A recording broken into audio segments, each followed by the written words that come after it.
Hello everybody, and welcome back here to Only the Best here in Naples. About to go over a real nice Street Fighter Top 8. I'm your commentator Cloud, here joining me, Jammerz. How are we doing? We're doing good. It has been a little while since I've been talking some Street Fighter. I think the last time I done it properly actively was at CatCon Cup back in March early this year. Shouts to the team that brought me out there. But I've been doing a little bit of studying, a little bit of relaxing, and doing some other stuff in the meantime. But hey, we're going to go back on business and stay laser focused for this Street Fighter 6 Top 8. And it's been a little while because the last time I was in Naples was 3 years ago for when Street Fighter 6 was in its inaugural year. But now we are looking at the bracket right now. Cloud, break it down for them. Who have we got in the winner's side of this Top 8? We got some real nice names in here. And not only Italian either. We got, first off, for our first match, ShadyImpostor here joining us from Poland. And then we got our other Italians. We got Chuu on the Blanka. We got Garnet on a bunch of characters, really. Like he recently picked up like Ingrid. Some extra time ago, he JP, yeah, but originally Dhalsim main, right? Yep. And those are like some of the well-established ones, but we got some new blood as well. Bryzee has been an up-and-coming, very young talent. He is 17, I think. But yeah, he's very young. He is extremely solid, and he's an absolute threat. And you can see it because he is about to go over for a spot in the Winners Finals when facing off against Garnet. Yes. And then we get a whole other bunch of decently known players from the Italian scene, such as Cloud or Kuze. Both have been there for a while. They don't know their thing, they know their things. But yeah, I'm looking forward to it. What do you think? Yeah, I'm actually looking forward to it. There's a couple of names that I'm familiar with, mainly Peepohold and ShuuyaWilly, I believe. Those are names I'm unfamiliar with. Kuze and Cloud, I think I have seen online. I think Cloud plays Cammy. I think Kuze plays Chun-Li. I think that's as far as I'm aware. Obviously, Bryzee, we'll get onto him when we cross that bridge because there is some interesting information about Bryzee. But ShadyImpostor, when I was last here, I believe he did win Only the Best. That was 2023. He was either in the top 3 or he did win. But he's had some interesting results as of recent as well. ShadyImpostor, he came second in one of his World Warriors, only losing to Phenom. But he is looking to do really well. I believe he came third last year's Only the Best. As well, because he always tries to come down.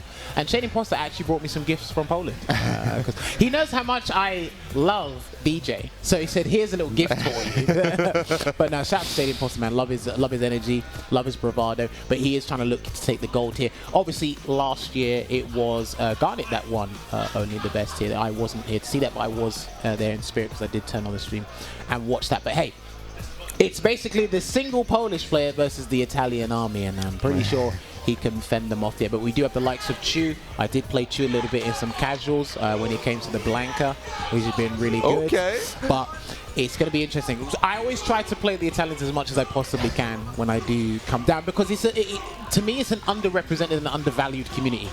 Because you guys are part of Europe West when it comes to the World Warrior, and Garnet's the one that's really pushed you guys, and Geeko as well, actually. Those are the only two players that really pushed you guys onto the international stage when it comes to Street Fighter, and we do like to see more of that. But we are going to kick things off with ShadyImpostor going up against Chuu here in this Winners Semifinal. So Chuu came joint 5th last year, and he is one of the best Blankas in the European region. When I was chatting with him, he says, look man, I got some setups that not even the best to do. And I said, well, you need to do it here, or you need to go on the world stage and do it. Don't trust in this guy downplays himself. I can tell you, like, obviously one of the best like Blankas in EU, but he also just has like so many niche setups he has some real grimy stuff going. But to start off, there will be ShadyImpostor getting an early advantage as Chuu manages to sneak in the command dash to get out of the corner. We like that. Try to stay alive. But let's not ignore the fact that Chuu is in burnout here. So he's already in a detrimental position, and the reaction with the EX jackknife maximum there from ShadyImpostor. He's alert, he's aware, he wants to try and win this tournament. And if you're starting off rounds like that, well, I'll tell you what, you're in for a hell of a ride. Yeah, ShadyImpostor obviously extremely solid player, like that almost goes without saying, but I want to see what Chuu can put on. Whiff on the electricity, that is scary. Watch out. Rise to pressure into the corner, EX Fireball is out. Punish there, he's got level 2 ready and activated, and he will activate the Lightning Beast off of the standing heavy punch. Good old V-trigger activation days, but he misses the air Blanka ball there, Cloud. Yeah. Big drop here happening, but level 2 will be more than enough as Chuu manages to get a round of his own. Okay, what's the play? Tries to drive a shin. Goes to the corner. That is indeed a combo even on feint. So good on ShadyImpostor's part for the recognition. Well, in the early rounds, right, he did an air Blanka ball on defense, but this time I think he tried to hold that back, and ShadyImpostor actually caught him with that stand heavy punch that allowed that conversion into the level 3, and that should be the round completely done and dusted there for ShadyImpostor. Game number 1 going to him. Yeah, obviously ShadyImpostor gonna be extra aware of that air EX ball, because that is such a strong tool on Blanka's toolkit, and it's like, you know, obviously it's really hard to contest at times because beating both throw and is often plus on shimmy, it's at the very least safe. And it's often even plus. I think people need to hard read the air Blanka ball. Yeah, pretty much. People are starting to do it against Mena RD in tournaments. They're not used to doing it against Shigematsu, the Japanese Blanka player, but if you start to read where they're actually going to do it, I think you'll get a much bigger punish than you intended. Lovely conversion to the Soback kick though. And also worth noting, both of these characters have a flash kick up their sleeve, and I think that's very important because I actually think flash kicks are a very underrated tool. Like in a game with such a high mental stack like Street Fighter 6, you got yourself a move that you can just whip out. It's invulnerable frame 1 on the press of a button. That is, I think, so strong to have. What's so strong was that round there from ShadyImpostor, getting another round on the board. He's running away with the lead here, Cloud, against Chuu. Chuu needs to actually pull a rabbit out of the hat at this point. Trade, no conversion. That looked like he could have got a conversion off that trade there, ShadyImpostor, but... Yeah, a rabbit out of the hat, but I tell you, a rabbit out of the hat he does have. But ShadyImpostor here, again, with the flash kick, does not care about any side drops, I'm afraid. So those, well, still on the table, they tend to be less threatening. Oh, there you go, gets the gimmick again with the crouching or stand-like kick into the hop. ShadyImpostor gets his drive rush checked. He's not going to build level 1 in time here, so he's going to have to go for a different conversion instead. Another up kicks there, not blocked. Yeah, those reversals are flying right now as Chuu manages to find a round of his own. Still on a match deficit, but maybe we can find a solution for that. Okay, with crouch punch into immediate drive rush in your face. That's a bold move if I've seen one. Drive rush cancelled there, he's got the level 3, and he will go into the weekend festival here. It's not going to put him in burnout, but it's going to leave him with a sliver of drive gauge here. So the question is, what is Chuu going to do on wake up? And he blocks it out. Yeah, at that point, like, even though you're technically not in burnout, it's kind of hard to avoid. And ShadyImpostor here with the corner, ready with the level 1, but still not out. The flash kick on his part on the cross-up. We'll love to see that. That's plus on burnout. Hold the throw. Not gonna die from chip. Oh, the check. Okay. Now, Chuu here to party. That was sensational because, again, DJ, one of the fastest drive rush in the game. That stand heavy kick has got a ton of active frames, and it said counter hit. So he was able to see it, identify, and get the conversion hit. So Chuu is coming to play for keeps, Cloud. Yeah, I know, like you mentioned, ShadyImpostor bringing the party here, and let me tell you, Chuu is here to party. As we get a massive drive rush button with punish. Not quite dead, but the shimmy will be doing it. And ShadyImpostor again, getting an early lead so far in just about every game, but it's always up to Chuu to see how we can answer that. Nice jump. That was a clean jump against the EX Fireball air slasher there. Yeah, ShadyImpostor really not afraid to let these flash kicks rips. He has no fear. But also, Chuu's not paying attention to how often he's been doing it. He's not like pulling the brakes a little bit and trying to bait something. You know, maybe he's just wanting him to splurge the 2 bars and he'll work from there. Lovely perfect parry from ShadyImpostor. Yeah, sometimes, you know, you can feel that even though you think they may do the react reversal, you may just think that the baiting it out may just not be worth it in terms of, like, you know, what they get for how much it costs. But speaking of getting a lot, that is one dead Blanka, and ShadyImpostor taking his second match. Remember, this is first 3, of course. This is a nice top 8 we get on our hands, so not yet over, but it's looking kind of hard on Chuu's side so far. Well, one of the key differences is, as you mentioned before, you briefly mentioned, ShadyImpostor's reversals have been pretty much 100% success rate. Yeah. Chuu's been mixing between Air Blanka ball and EX up ball on wake up, and sometimes the up ball has actually been blocked. So while he's spending 2 bars on EX moves, he needs to be careful as to where to do them, because there are high risk moves that he's throwing out there. That is a massive one from ShadyImpostor, ready with those whiff punishes on the Blanka, but yeah, that was it was checkmate. And now ShadyImpostor with the set point for our first set of this tournament, finding the immediate whiff punishment this way. Oh, he's not keeping up now. He's actually ramped up the aggro meter here, and he's playing past the speed limit. ShadyImpostor gets the block, and I think if he does the full combo, okay, it's going to be a safe jump here, I think. Yeah, there we go.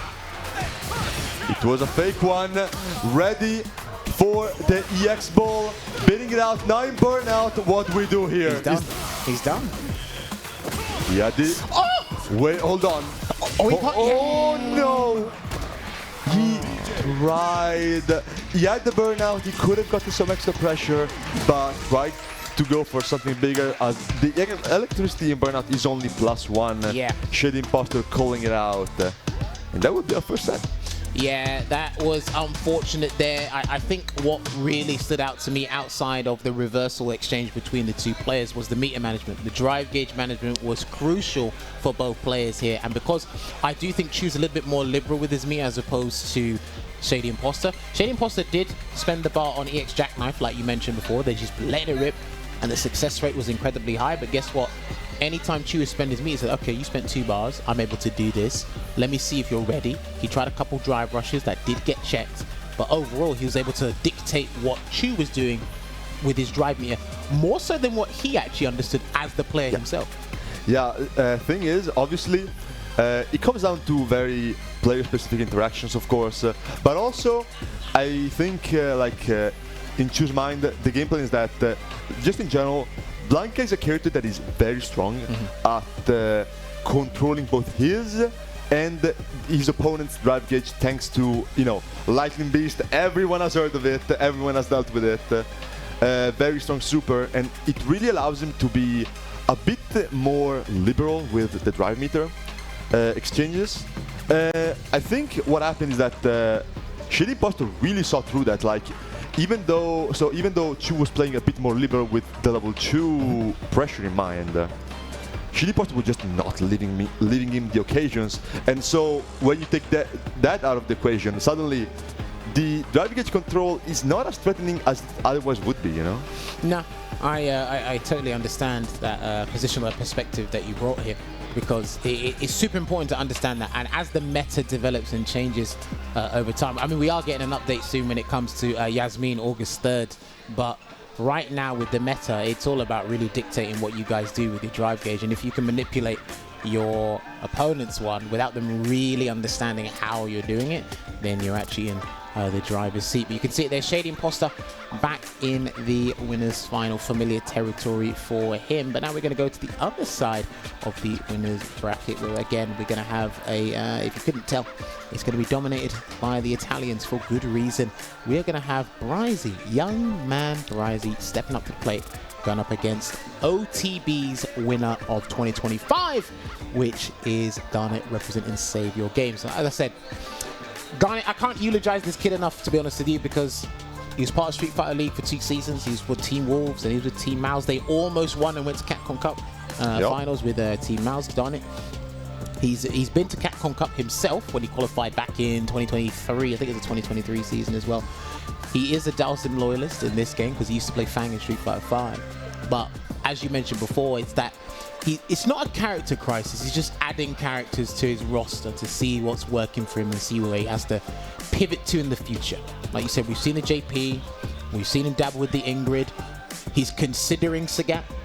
Oh, okay, I didn't know that one. Okay. There's options there, but Bryzee almost qualified for the Cup last year. He came second in the World Warrior Regional Final, and I was talking with him a couple days ago, and he said, like, I'm confident in my play, but I also get anxious a lot. And he said, I can rock with the world's best or in our region's best, but he said there's one person I can't beat, which is Zerna, and obviously Zerna's not here. And then obviously he had some words to say about Mike, if you don't know what those words are already. But he's one of the strongest Italian players I've seen in recent time. If I'm not talking about Garnet, he's the next guy I'm talking about. Yeah, no, Bryzee, he's just so incredibly solid. Like, I really cannot say, but I played with him a whole bunch, especially when it was still like a bit less on the map. And like, I'll tell you, I've played just about every strong player there is to play in EU, and there are not a lot of people that have put the threat in me of literally whiffing anything at any point as he has. Well, I mean, his whiff punish game is so incredibly on point, and he's just so consistent. Well, he's consistent here, and he's got Garnet in burnout with the help of Garnet himself. He did pick the Ingrid, no meter here. He will charge up the Denjin, but he's got to watch out for the wake-up choice from Garnet when the bar comes back. It could be a wake-up counter, or he could just block. And he's just going to block it out here. There's the counter. Lovely delay, just to see what he's doing. Now, Ingrid's interesting because she's got access to an abundance of damage. She's very elusive. She has got some really interesting tools with the Sun Shot, with the Sun Spark, all that stuff. But you're going up against someone which Tatsu actually works pretty consistently well. Yeah, which is poorly placed the fireball.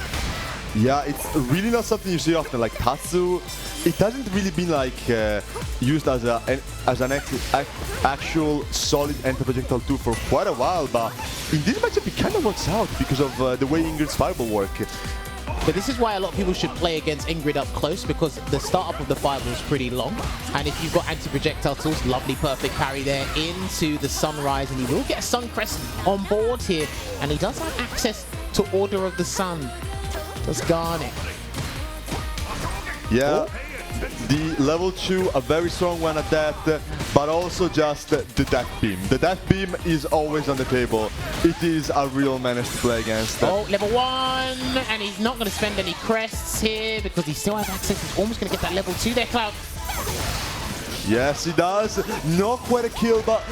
Oh, no! Oh, the whiff no sweep! He didn't sweep! And the Tatsu now working out against the air beam as Garnet finds his own round. Now making it easy out there as we see an early round start, level 2. Get the stocks nice and... Oh, no! Oh, boy. Here we go. Not looking too good here. And shimmy, and he's got level 3. Ryu is doing colossal amounts of damage, but you're just about alive because the health values are fair in this game. I think. Probably, maybe. For sure, we're seeing a lot of damage, and Garnet now in burnout. This is a hard spot to get out of. But Bryzee can do EX5 when he's dead. Ooh, yeah, just jab it. Like, it may look like, you know, a jump in, which usually will just beat jabs clean, but it's not an actual one. So do your lab work against Ingrid. It's very important against this character. Like, she has her things going that are very strong about her, but she also has a whole bag up her sleeve of things that are exploitable. Exploitable, yeah. She does. There's a lot of stuff you can actually drive impact. Obviously, we saw the jab against the Vanishing Sun, the teleport.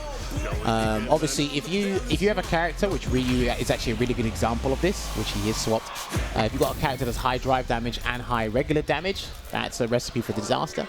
But he is going to swap to our accountant. And I personally think he's the best in the game, but if I have to objectively look at somebody else, but he's my #1 character in this game.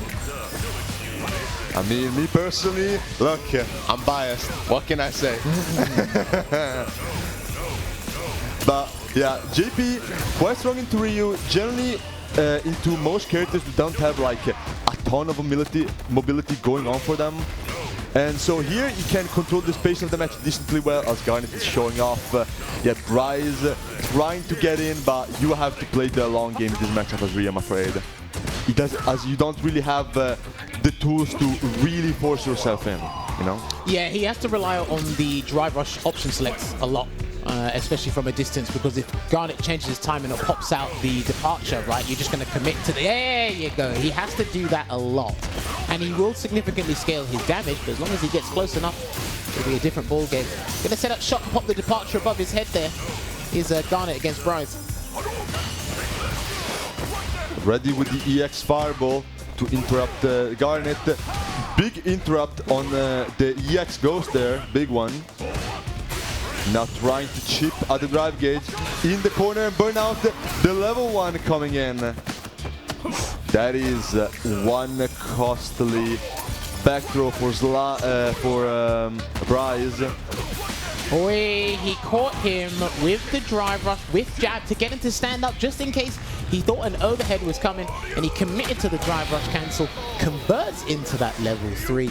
Yeah. And that's the thing, in the meta right now, if you have an overhead, the world's actually your oyster, because there's a couple of situations where people are getting hit by overheads way too much than I'd like them to be, but it's because of the mental stack and everything that's happening prior to the overhead landing. For sure, and Ryu's overhead especially strong, like that thing deals to absurd amount of damage by overhead standards. Yes, because you can still link back heavy punch off of it, which people have lamented about a fair bit, but we'll wait and see what happens there. However, that was a costly round win for Bryzee going in here with 0 bar as Garnet gets a DP punish and has a whole 3 bars to his name. And you know, what's from the street is that this JP character has pretty good uses for his meter, you know? Yeah, he's very flexible. But he didn't get the conversion into the Lavushka. Yeah, here maybe waiting for Bryzee to be lower on the drive gauge, but baits out he's got level 2, he's got level 2, I think he's dead! Yeah, Cloud, I think he's dead! I think as well, Jammerz, as Bryzee taking a 2-0 lead over Garnet, okay.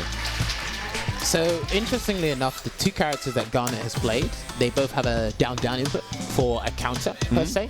And even if the toolset is different, the mindset and the philosophy of where you want to use that is pretty much the same. Yeah, some details are different, but overall, like, both are Chuu parries. They don't put out a hitbox, but they both have a decent amount of actives, so you gotta wait out a bit before you can get your punish.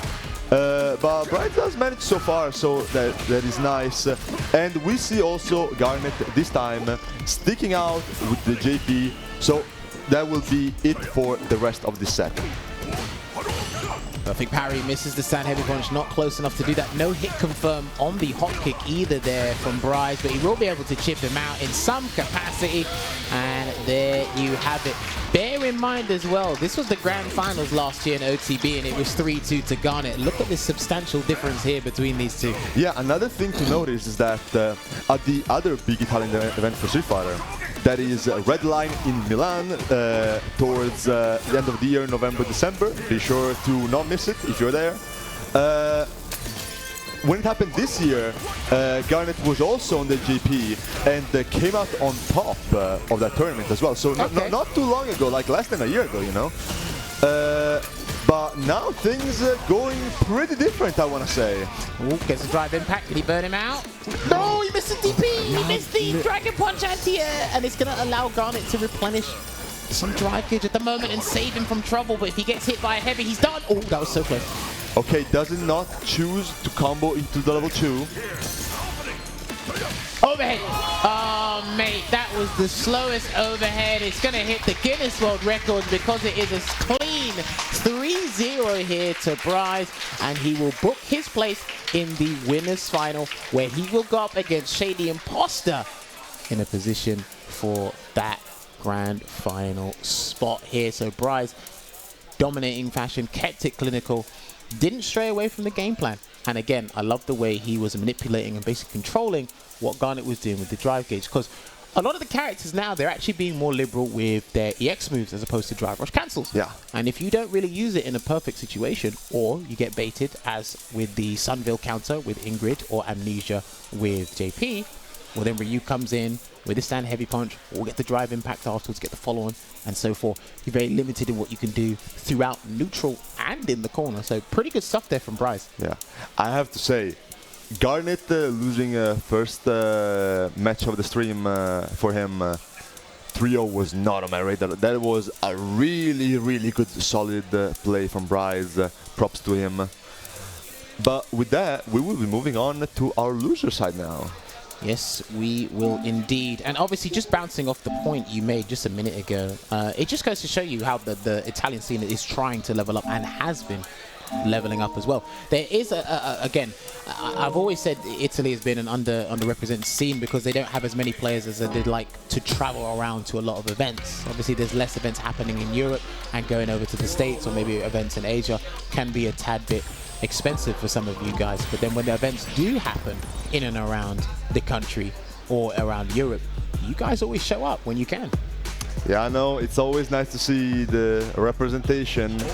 And I mean, as you say that, and we mentioned before, Bryzee really has bursted into the scene as of recent. This man has been getting World War top 8s left and right. He won Salt Mine events. Yeah, he has it. This man has all the cards he needs. He is extremely solid. He is young. I think all we are missing is like that, you know, a veteran type of tournament mentality. Yeah, he just needs experience. That's it. Yeah, experience. Literally, yeah. that's it. But that will come with age. The fact that, again, we're playing a young man's game here. He now just won Battle Arena Melbourne and he's 15. Bryzee is not that much older than him. Yeah. Ending Walker, early 20s. We have Mickey, like 19. There's a lot of young players in and around swimming in dangerous waters, but they're actually getting the results they want in this crazy game we call Street Fighter. Street Fighter, known as the old man game, which still holds true to a good extent, but the youngsters are taking over, so watch out. Well, if your back is hurting right now, they may be coming for you. Damn. I felt that, personally. All right, so it looks like we're going to have Chuu going up against Peepohold. Kimberly versus Elena, a matchup I was not expecting in terms of characters. I rarely see this matchup unless I'm randomly looking for things on CFN, but I'll learn as we go along. Yeah, Elena, especially a less common tournament character. We recently saw some performances from her, but generally speaking, it is kind of hard. Well, I don't think she's like weak necessarily.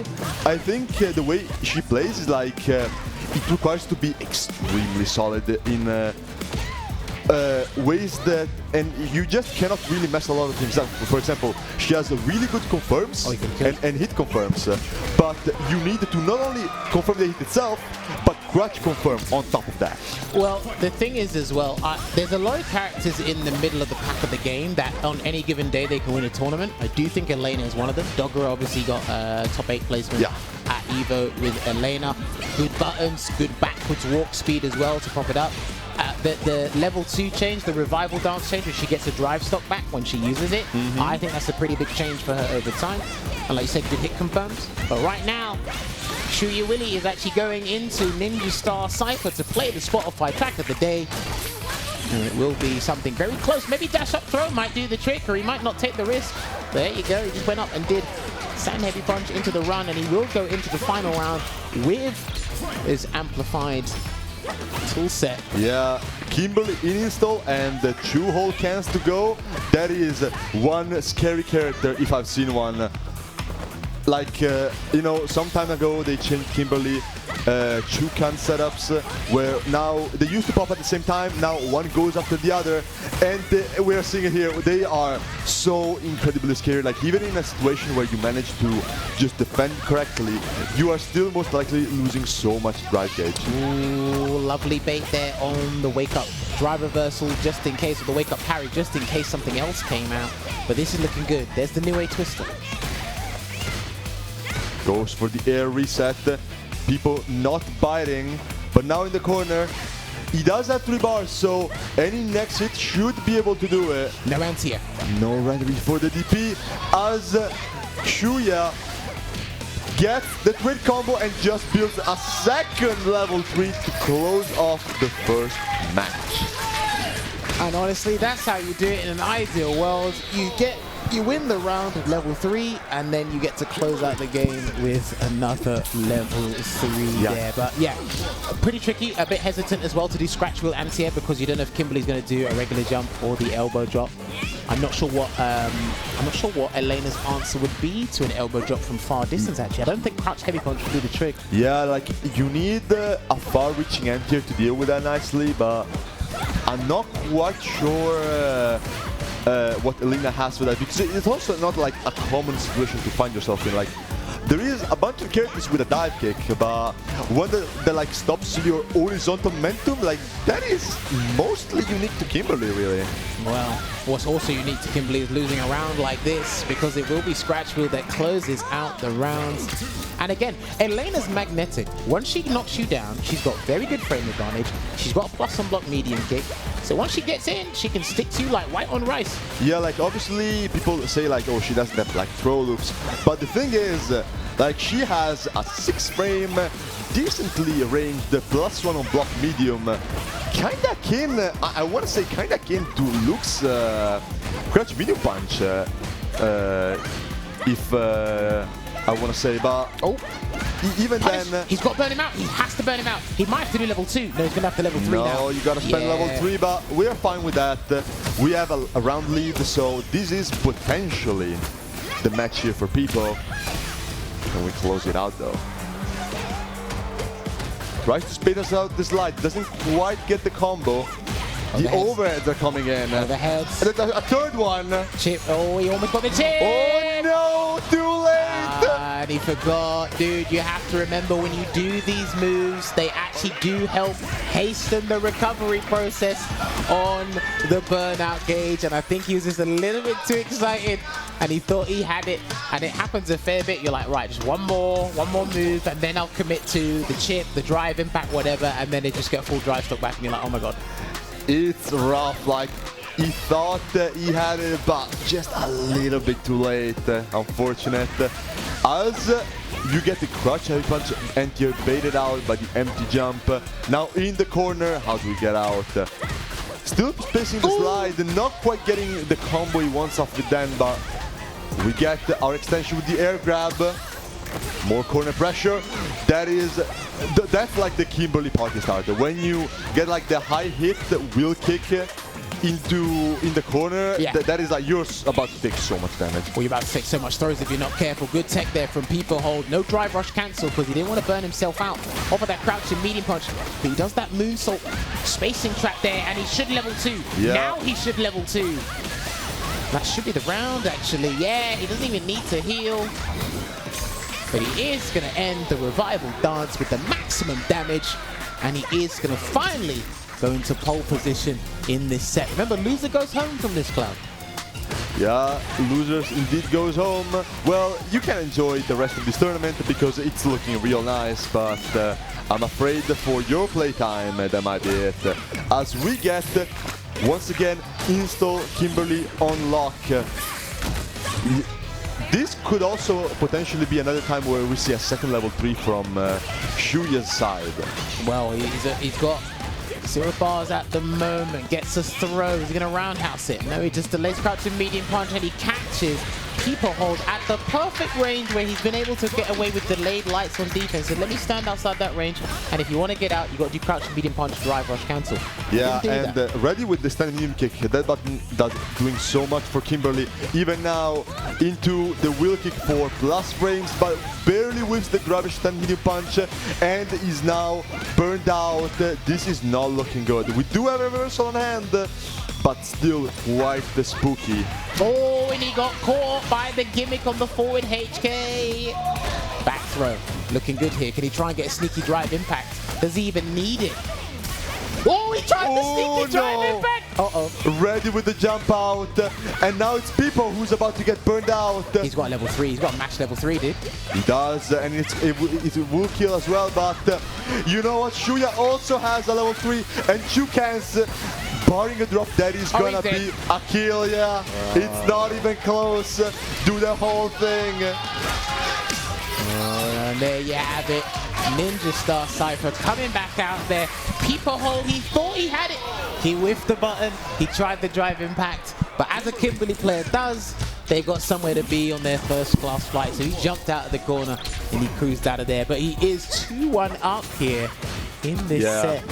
As we mentioned before, like, those two cans are now menacing. Like, even now, the stun damage with them is crazy high. You get some, like, Kimberly generally a character on the lower end for damage, really, especially when she's not in install, but those cans just bump it up so much when she places them down. It's actually crazy. Drive rush in. Gonna get the 3-piece into the Link's tail. Or spinning scythe, sorry. Yeah, tries to go for a DI, but people canceling the stance to bait it out with a throw. Now stuck in the corner. Watch out. That's a big sweep on block. Shuya almost burned out as well, yeah. Mutual burnout. We're fine with that as people gets around on board, trying to even out the score. Crouch and medium punch been doing quite a bit of work for Peepohold though, you know, obviously cancelling it into the moonsault, doing a drive rush cancel as well. Yeah, I mean, like, there you go, yeah. Punish.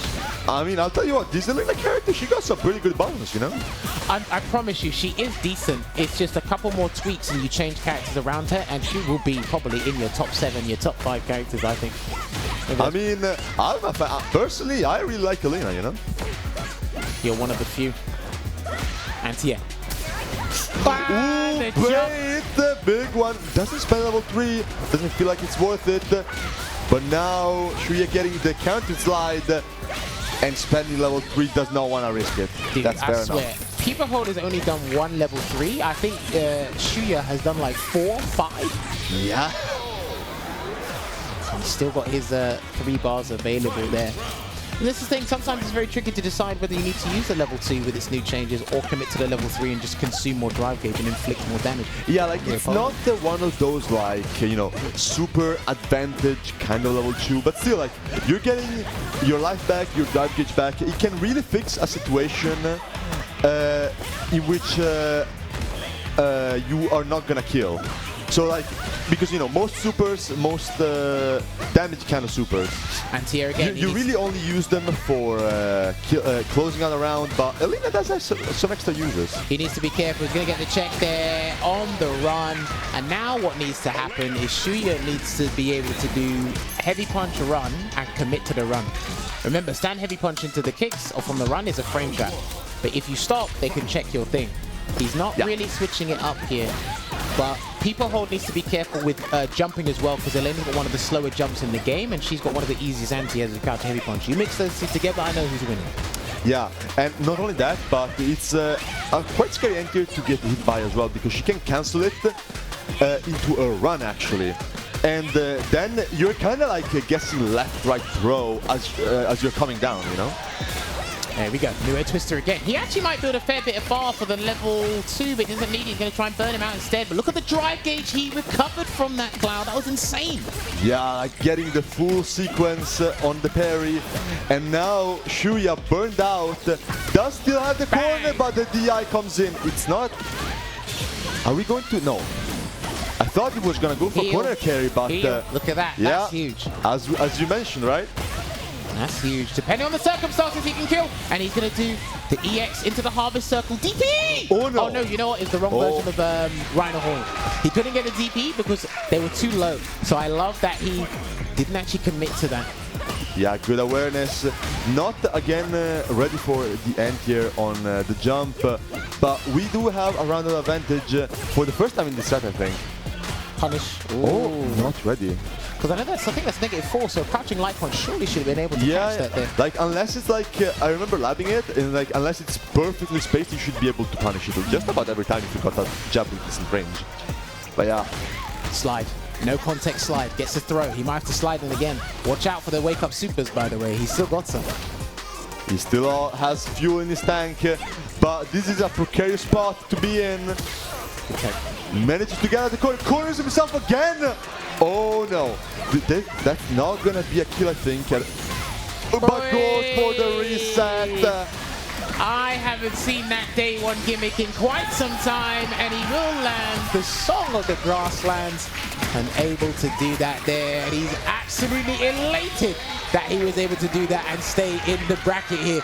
This guy is so excited. I like that. Oh, he even done the healing. He's popping off. Oh, damn. He even done the healing. I like it. He's popping off. I'm a fan. I mean, cherish your wins, you know? No, you have to. And again, top 8 is a big deal for a lot of people there, especially using a specialist character like Elena. And it looked like at one point he was going to lose like 3-1. So to be able to turn that around and sneak in a week 1 reset with the Lynx roll into the Mallet Smash, I got to give him credit for even trying that. Because I don't think we saw... I don't think Shuuya ever did a wake up or reversal super at all. On defense, he didn't mash it. On wake up, he didn't mash it. So... kudos to him, honestly. But yeah, it's one of those things, right, where, you know, when you are so low in health, so close to losing, you're just thinking about this, you know, because, you know, many have been there. I definitely have been there myself. You're just thinking, like, about the situation at the end of the combo. You are so focused, laser focused even on it, that you just do not see anything else coming. And if they go for a reset there, well, that's what happens, you know? Yes, no, too right you are there. But the action does continue because, again, it is an Italian-dominated bracket there with ShadyImpostor sitting in the winners' final, waiting to go against Bryzee here. But yes, Peepohold knocks out Shuuya. Shoutouts to him for coming and representing with the Kimberly. But it will be Peepohold going up against Garnet, which I think Garnet can actually bring out the Dhalsim for that one because it is against Elena. But... we are going to our final match here in the top 8, round 1, which will be Cloud57 going up against Kuze. Is that how you pronounce it? Yeah, Kuze, yeah. So that is going to be Chun-Li against, I think, Cammy. I know Cloud was also playing Akuma at one point. Okay. You know, he likes those high mobility characters. Yeah. But looks like it's the Cammy coming out, so... you know, classic matchup, we like those. Cammy, Chun-Li, I'm a fan. Yeah, no, I think I bumped into these two online once or twice. Kuze, I actually did play him yesterday because he did say we don't get much Viper experience out here in Italy. So I was hitting some of the Italian players with some stuff. I haven't played in a couple of days, to be honest, because I was preparing to come to Naples and some other stuff. But yeah, classic Chun-Li going up against Cammy. Cammy is in a really good spot right now. Again, another middle of the pack character, my personal opinion. Her dive kick success rate on punish count is pretty huge, and there you go. And if you use that dive kick with intention, it's going to be very painful for a lot of people to do it, especially with the change where the screen shakes. If you've got specific hooligan setups now, they're going to scare anyone. Yeah, like Cammy in general, decent spot where it's like she has some strong representations and she's like a pretty good character herself, but not quite like in the spotlight to the point where you might have to worry about the next upcoming patch, you know? Maybe, maybe not. It's hard to change it because her juggle potential has gotten better over time while her neutral has been toned down a little bit, but even though with a normalized neutral game, she's still got arguably one of the stronger overall neutral games in Street Fighter 6 at the moment. Yeah, I mean, you got that menace of a dive kick, you got a really strong buttons, along with fast walk speed and the spin knuckle to top it all off. You just have a toolkit that is good for dealing with just about anything in neutral, really. So indeed, you are right there, Cloud. And again, gonna get the conversion into the Tencho kicks there. I'm not sure about that Oki situation because you do need to be careful with some of these things as well. Cloud spending a lot there, almost burned out. Potential escape, but that gets across at DP here. Oh, I think he was anticipating a Kakoken that didn't come out, and he also was trying to save his drive gauge by any means necessary. Look at that, almost got 2 drive stops available. There you go. What I was saying before with the punish counter dive kicks? Yep. They're pretty high success rate on that. Oh, yeah. He's dead. Oh, wait. Oh, burnout, no. He's not dead. Okay, he's still probably burned out, but now it's booked because not guaranteed, right? Do not do anything. He tried to bait. Yeah, I thought I didn't want him to do anything reckless because he did have that level 3, so I thought Cloud was going to do everything and throw everything in the kitchen sink. Yeah, no, that level 3, while Cloud was almost burned out there, he did have access to that Cammy level 3, which, to remind everybody, it's a laser. Like, she has a gun pointed at you when she has 3 bars, so gotta be aware of that. Similar to Ingrid's beam when she's got the right amount of stocks. Yeah, kinda. It's a forward throw. Yeah, pressuring with light, going for the corner. Nice cross cut. Manages to get out though, but the hooligan grab landing. Not quite getting a combo with the crouch of the whip punish, stand heavy punch though. Oh, no cancel. He should have committed to the stance cancel, so you got a conversion off that heavy kick, man. That button's still pretty powerful on the ground. Yeah, right now kind of afraid of committing. As managing to get a back throw punish counter. Can we keep the momentum? Burnout. This is spooky, but another hooligan grab. Those are putting in some work right now. As Kuze on. Wow. I'm not sure if he knew what side he was going to be on, and obviously a delayed jab from Cloud came out. Just going back off your point, when you mentioned the hooligan grabs, they're increasing in terms of how often they're landing. He's got to be careful because Kuze might mash a Tencho kicks at one point. He might try and mash it. Yeah, because in fact, it's kind of weird, right? Because you kind of don't even need to get the Tencho out, because Tencho being a down-down input means that even just going for the input itself can avoid the grab, actually. Yep. So, quite an interesting scenario. Blocked. He got the bait there, and he is going to go for not a side switch, but he's going to take him across the screen here. He can probably... Oh, no, he didn't! Damn! That's a big call out on the neutral jump, and it will be securing Kuze the round. But it said punish counter, and he neutral jumped, so he had plenty of time to even get the neutral jump heavy kick there as well. That's actually pretty impressive. Yes, he did. But here, Cloud kind of struggling to find this opening at the moment.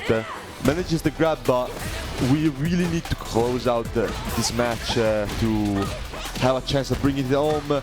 Goes for the Chun safe jumps. Nice parry.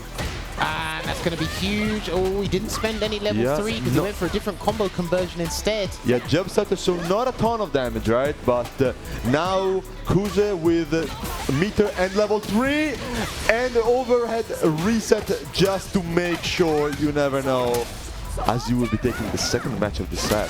I'm telling you, man, the overheads are playing an integral part in the meta as of recent. Yeah, look, he's nodding. That nod of approval. And this is the thing, I haven't seen a lot of DP option selects from a drive rush cancel from Cloud, so maybe he might have to be a little bit more audacious, a little bit more liberal with his meter, just to kind of break pressure a little bit. Sometimes you have to overspend to win, and sometimes I think some of the European players don't overspend. Sometimes you do, and those option selects you mentioned with DP, they can be very, very important to defend against drive rush cancel pressure, right? So getting them on lock is really important. But as we wait for that, Cloud putting on so much work, and those neutral jumps just keep landing.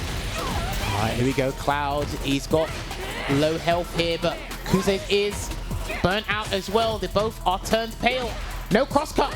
He's got level 1. waiting out. Watch out for the level 1. You need to be careful. The He's super. burned out. This is spooky. With was very overhead intended. I wonder. Oh my God, what's going on, mate? He literally lost his color saturation, but Cloud managed to find out. The thing is, he's catching all of his neutral jump. Yeah, see, the neutral jumps are helping, but what Cloud needs to do is either move forward and make sure the dive kicks connect with intention. There you go, like that. Yep. Or just don't do it at all. Oh God. Oh, there you go. But yeah, like right now, it's looking scary. Cloud is still fighting for his tournament life here. Nice DP. I think it's the first one he's done all set. What's the play? Not ready with Tensho.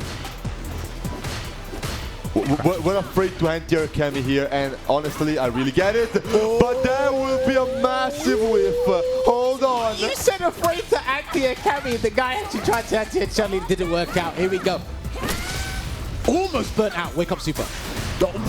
Yeah, oh my God, Cloud, please. Oh, my heart cannot take this. Help. I mean, if he throws a fireball, he's done. Oh my, why? There will be no fireball coming this time around. Kuze taking the set now on set point. Can we just take a moment? Cloud woke up with drive impact in a very brazen situation, and he woke up low forward. These guys are committed and they understand each other. It looks like they understand each other so well. I'm loving it. Fear used to be a thing, but not anymore, I guess. What can I say? Dude, it's 2026. Fear's not in the dictionary anymore. All right, he's going to use the Delta Red Assault here, and he's going to recuperate as much drive gauge as he possibly can. I don't think he should respect Kuze's wake up. I think he should go in. Let's find out. He goes for the dive kick. Yes, he does. Yes, he does, but not quite finding the hit. The burnout now on Cloud's part. We do not have any bar. If we get to the corner, it's over. I mean, he might jump again. He might have to jump forward and dive kick, to be honest with you. He needs to try something. If he doesn't do anything here, okay, he's getting out. Okay, it will not be stunned this time. Good. That was a perfectly spaced dive kick. Yeah, you can see the screen shake as you mentioned, but not converting properly. Now getting the throw, the next one might kill. Oh no God. way, no that way, converted, that was a conversion. But the perfect parry.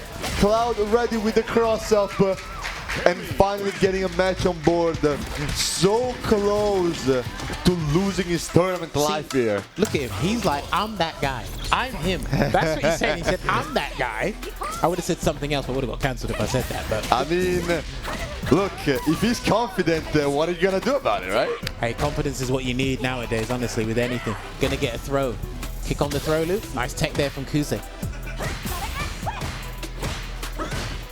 Blocking out at the moment here, gets on the block with the forward HK, and the dive kick gets stopped. Yeah, the dive kick, that it does have a decently sized hurt box, you know, and the fireball clipping making a statement as we get, oh my God, okay. What was that? Okay.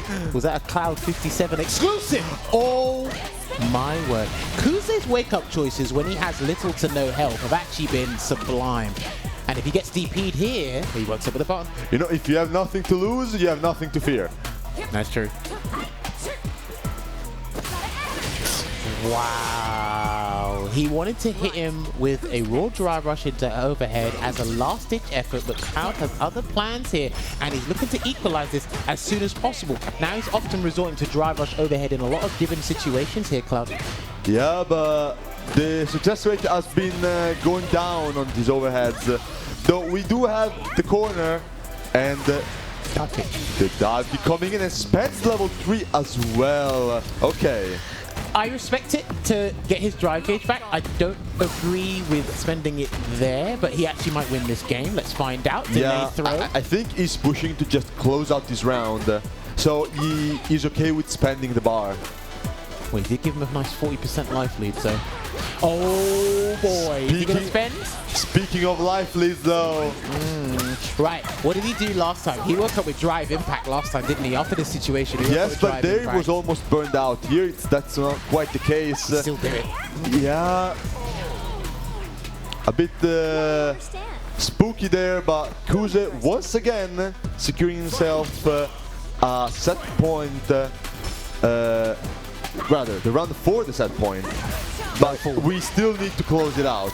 And out. Cloud is not making it easy as he goes for the hooligan meaty dive kick that you mentioned before. There you go. Kuze still needs to get out slowly. He can't rely on Kikoken too much. There you go, nice forward HK. Didn't say punish counter, otherwise it would have been clean. Low forward. Watch out for the wake up. Yeah, and he got him with a delayed low forward. Puts him right back in the corner here. Kuze is limited in some of the options he can use. Be careful. Okay, air connect on the stand heavy punch. It won't be a combo, but we're still stuck. Those crosscuts not ready on Cloud's end. And now, already with the DI. We are not quite unks in here. We still got our reactions. We are still not getting not checked. For now, it might still come though. Watch out. Do you know what? I do respect the attempt every so often because of everything that happens in the corner, the various scenarios and the reward that you get from those outcomes.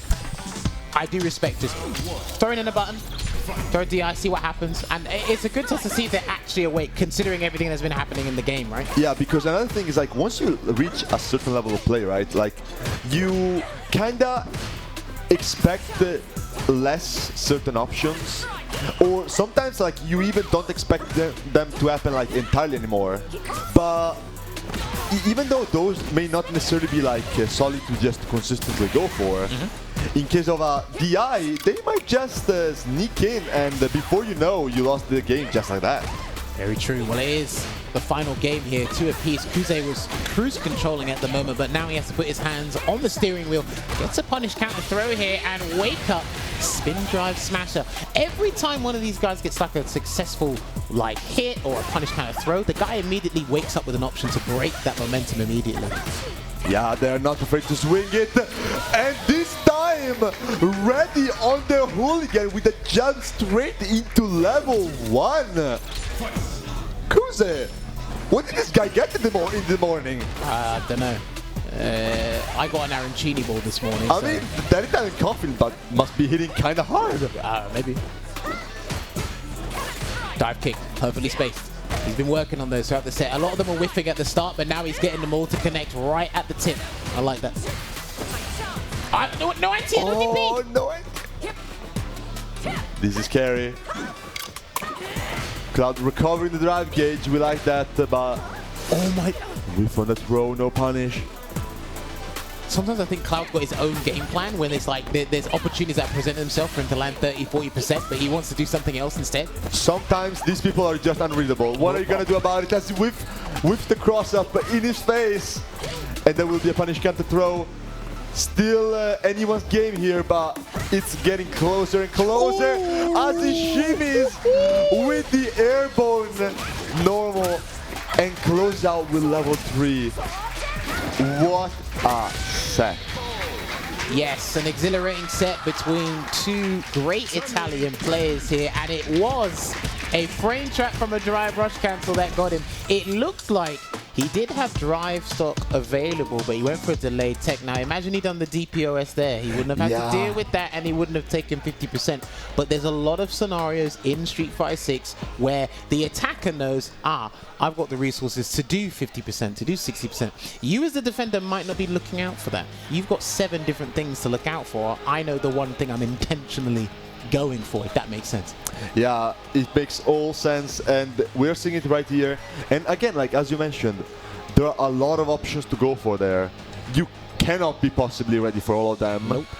And but the thing is, obviously, that DPOS, especially in case of drive rush cancels, it helps so much with so much things, but it wasn't really being represented here.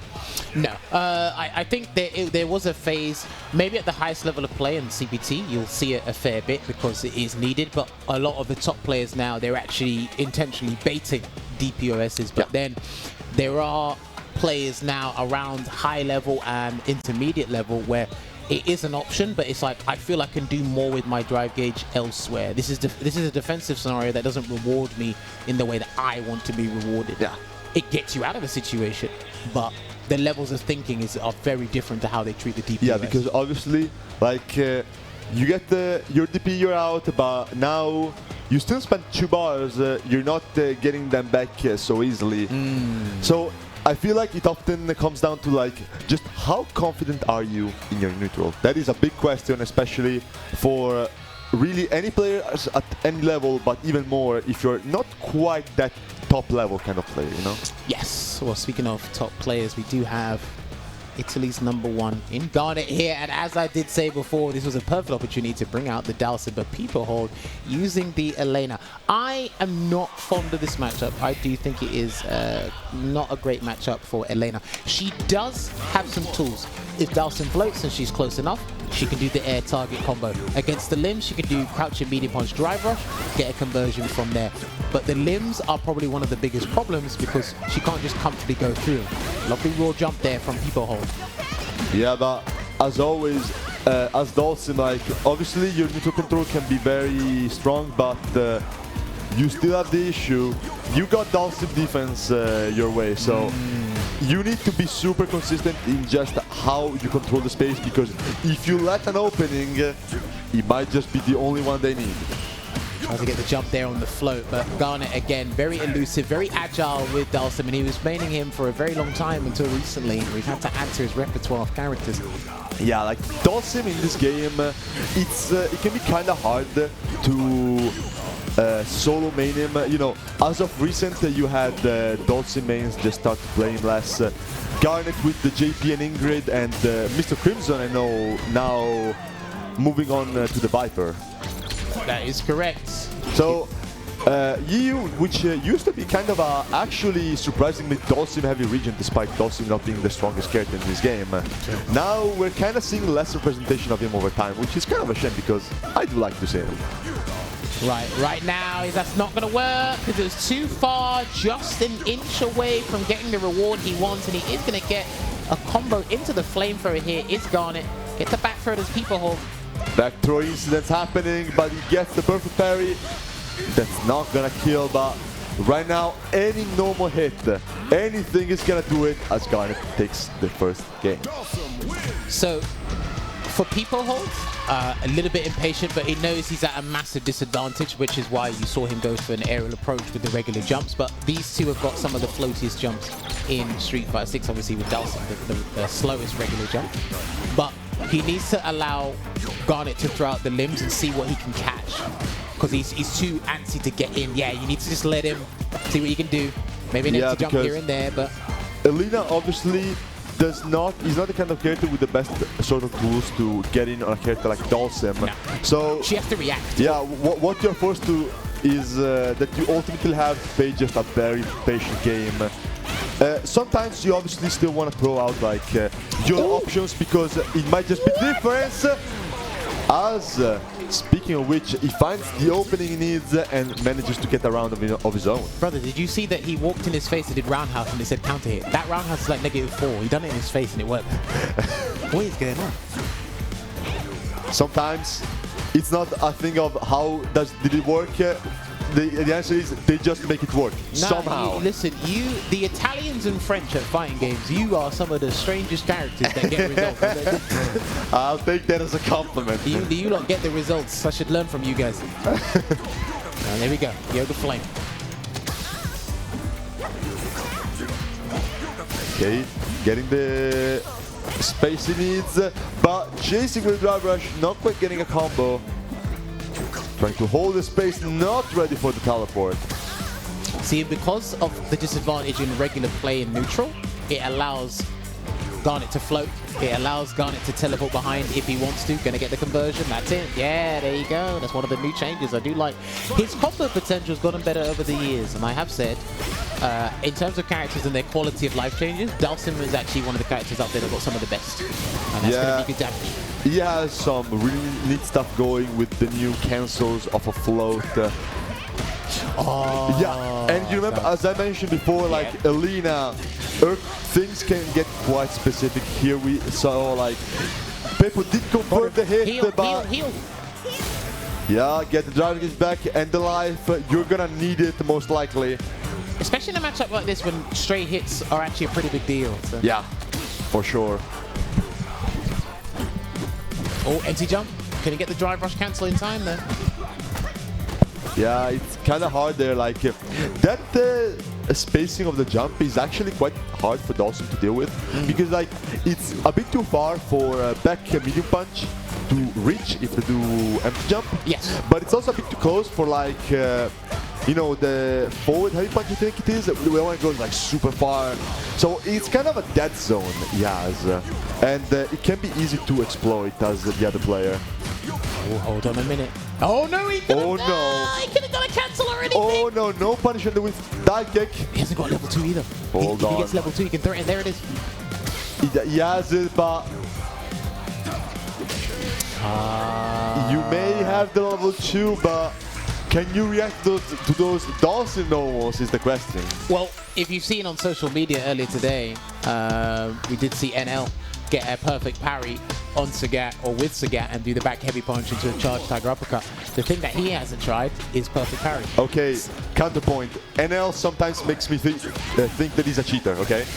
Well, look, my thing... Okay, there you go. My thing is sometimes you do need to arbitrarily try a parry against Dhalsim in neutral. Yeah, that's something fair, that a few of the players have tried. It looks weird, but it's something that has worked because of his links.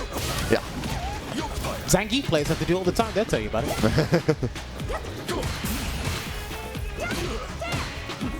Yeah, there with the poke crunch medium kick, a bit too high, as you mentioned, like Dhalsim really floaty, so against other characters that medium kick would have connected grounded on the perfect parry, but the floatiness just makes it go airborne, makes it hit the airborne, and that ultimate means no combo for you. Sucks to suck. Sucks to suck. Yeah. No, that's real talk. You should put down the t-shirt. 2026. All right, here we go. So it's almost, it's basically set point here for Garnet. Peepohold, he's actually struggled to get around on the board here. He's just struggled to get in and have to stick with a stable game plan that works for him. There you go. Oh, misses just a bit short. Oh God. Did he crouch? Maybe? He crouched. Yes, he did. Yeah, keep the grab. You're cool. Don't worry. Yeah. Okay, so a thing that's actually universal against Dhalsim is that for the level 2 punish, you can do like slight delay DI, then parry the level 2 as it comes down, and if you did it properly, you should still have time to get a combo off the DI. Okay. That is universal, not super easy to do though. And so I wonder if people there like already knew about it but chose not to go for it because obviously throw is just easier, right? That is true. I didn't know that piece of tech. I might actually try that on my Steam Deck later. All right now Peepohold looking for a clean jump, but he couldn't get it there. Garnet still trying to protect the skies from anything from the African region.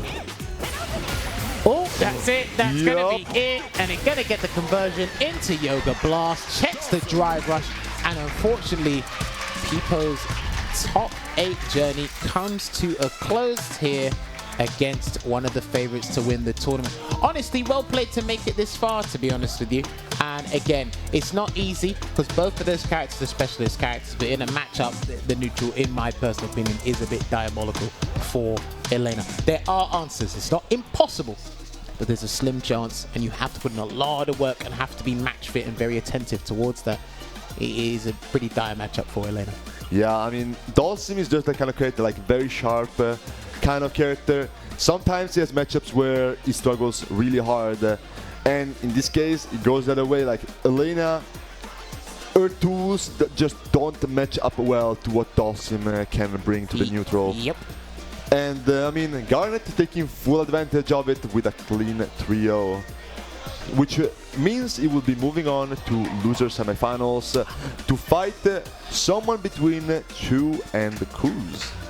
Yes, indeed. You can see it there. Chuu versus Kuze going up there next. ShadyImpostor and Bryzee waiting in the winners final. So after this set, we'll be moving back to the winners side, the King's Table, as I call it here. We will be crowning only the best. Remember, Garnet is the defending champion, so he's looking to make it back to the grand finals here and get a run back potentially against Bryzee, or maybe even go up against ShadyImpostor.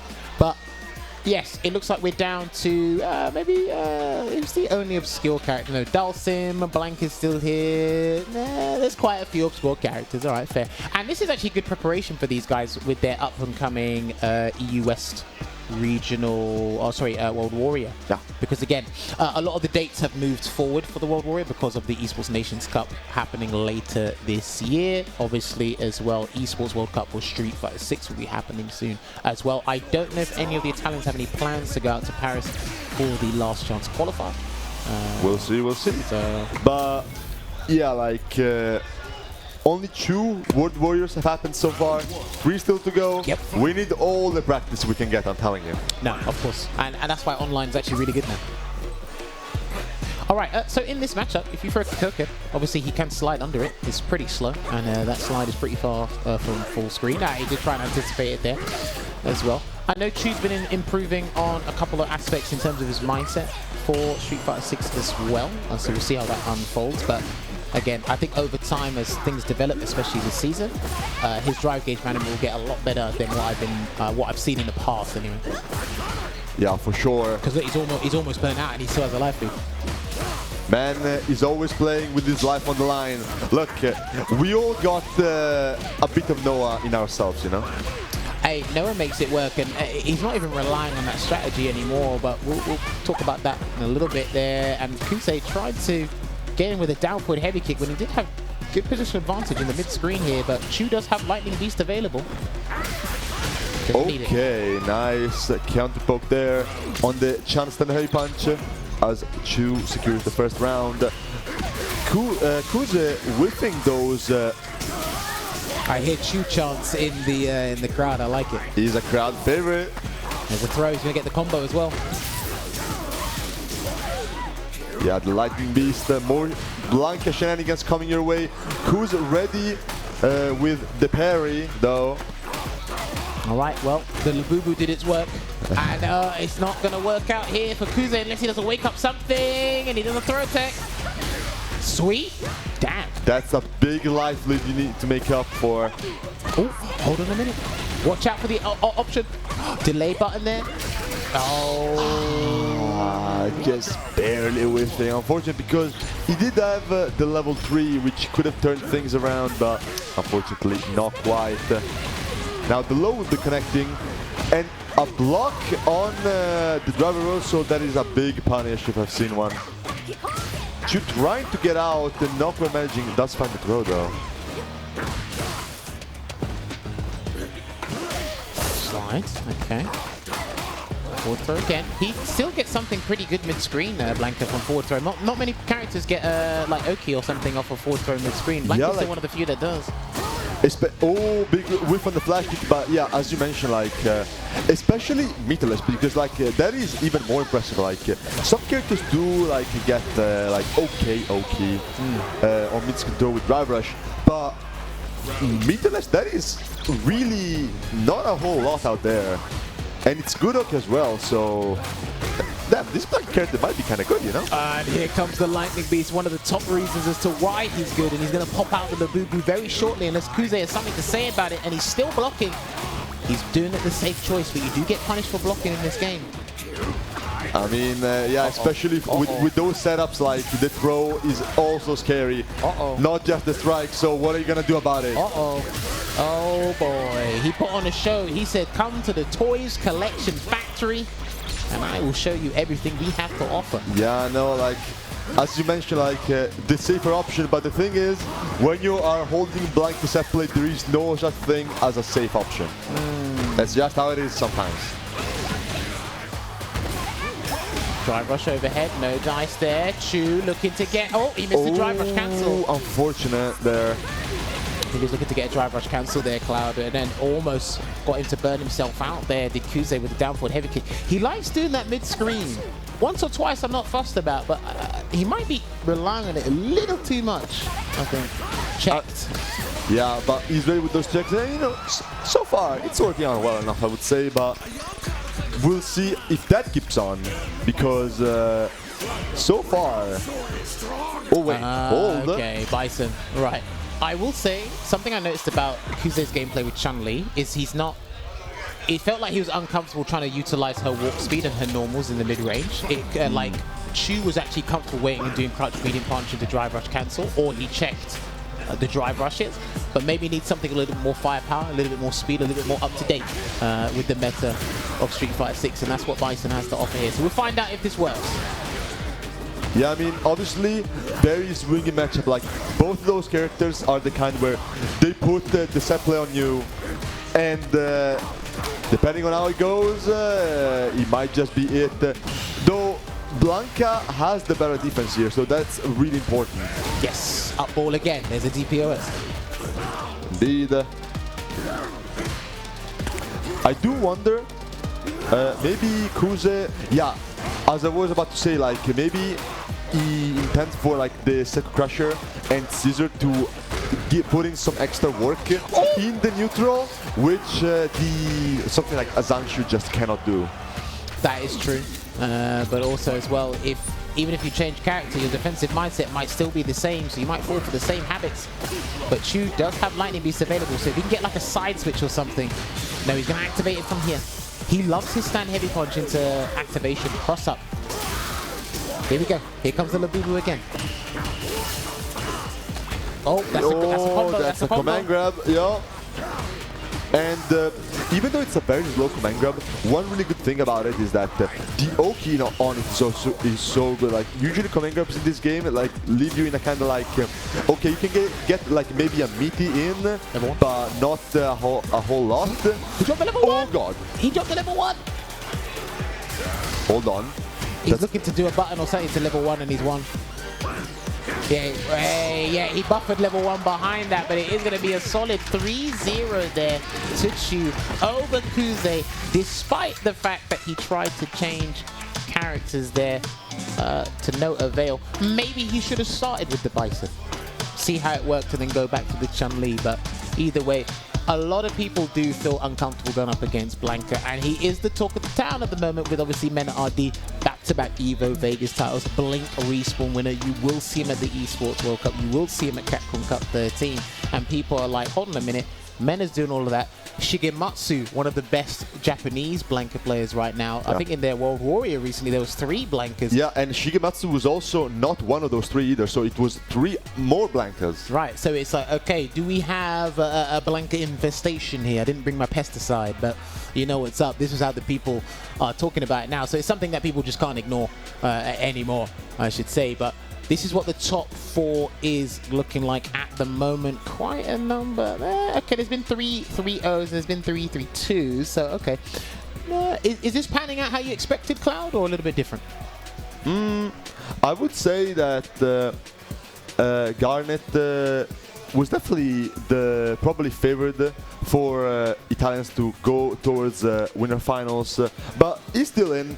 He can still make his run, so that is what I'll be looking forward to as we move on soon to some classic Italian matchups. But for now, I'll tell you what, we are gonna have a short break.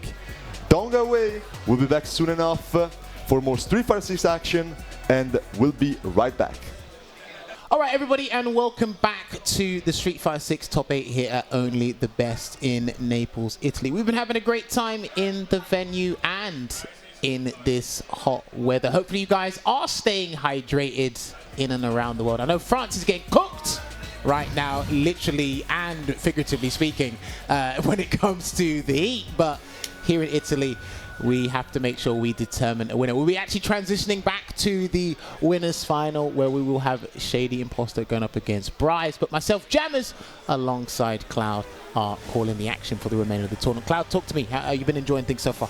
I mean, so far it's been amazing. Lots of actions, and we're gonna see some more and possibly even better soon enough. How are we feeling about the bracket predictions, though? We've got 3 favorites here out of the 4. Chuu, he is a crowd favorite, but is he one of the favorites to win a tournament? He was joint 5th last year. He does have a character that's talk of the town, if you know what the 4-1-1 is. So he can do it, but against Garnet, Garnet's got JP or Dhalsim he can play there, but we'll get to the losers semi-final when we cross that bridge. But ShadyImpostor, we had a little bit of chat with him. He said, which character do you want me to pick? Do you want me to pick the DJ? Do you want me to bring out the Alex and go into snowball mode? I said, do you want to win the tournament? He said, well, yeah. I was like, so pick the character that will help you do that. But again, ShadyImpostor is in a really interesting position in the game right now, right? Obviously, maining the DJ. Alex is just there along for the ride, helping him unless something changes significantly in the meta. He is trying to book his place in the regional final in Europe Northeast because he's come pretty close to qualifying for Capcom Cup several times. He's just fallen a bit short.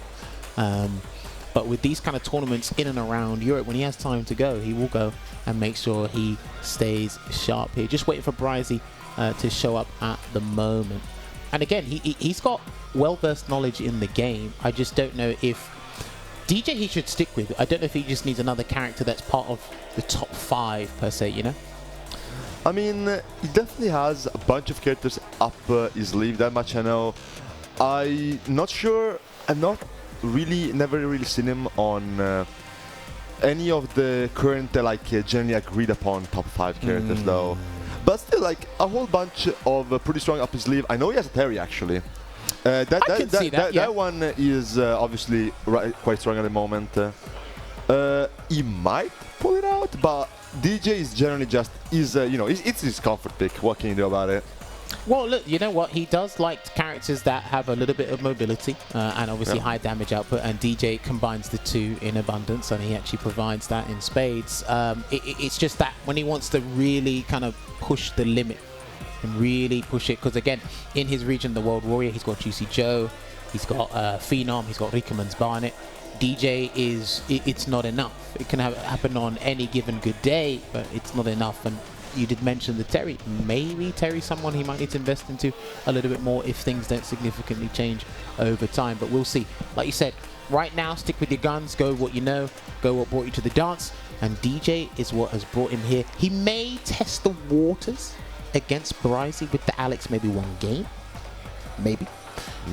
But he can stick it out with the DJ. Minimum 3rd place last year. So even if he loses here, he'll get minimum 3rd place again. So two back-to-back top 3s in a different country. Not bad. That's a good placement. ShadyImpostor is also just a surprisingly common entrant here at Italian events. He really does travel a lot, which is always nice to see, because you got those he's gonna bring out Mr. Prowler Man. Interesting. But yeah, generally speaking, most people are generally, especially players of this caliber, are gonna save up to go to the big events where you get the big Capcom qualifications. But ShadyImpostor just likes to travel here and around, just going to local events, and it's always nice to see. And as we start off, we are off to some nice action with the Alex here. So Alex is a pretty big knowledge check. Gonna go for the air knee smash. I do think he has 2 of the best hard knockdown situations in the game. One of them with the air knee smash, and I can't remember the other one, the target combo with the Oki situations. When he does the medium punch, heavy punch target combo, dashes and the hops. I think he's got some of the best Oki situations in the game. Yeah, I think you have to be ruthless with this character to win, and he's already got a perfect on the board.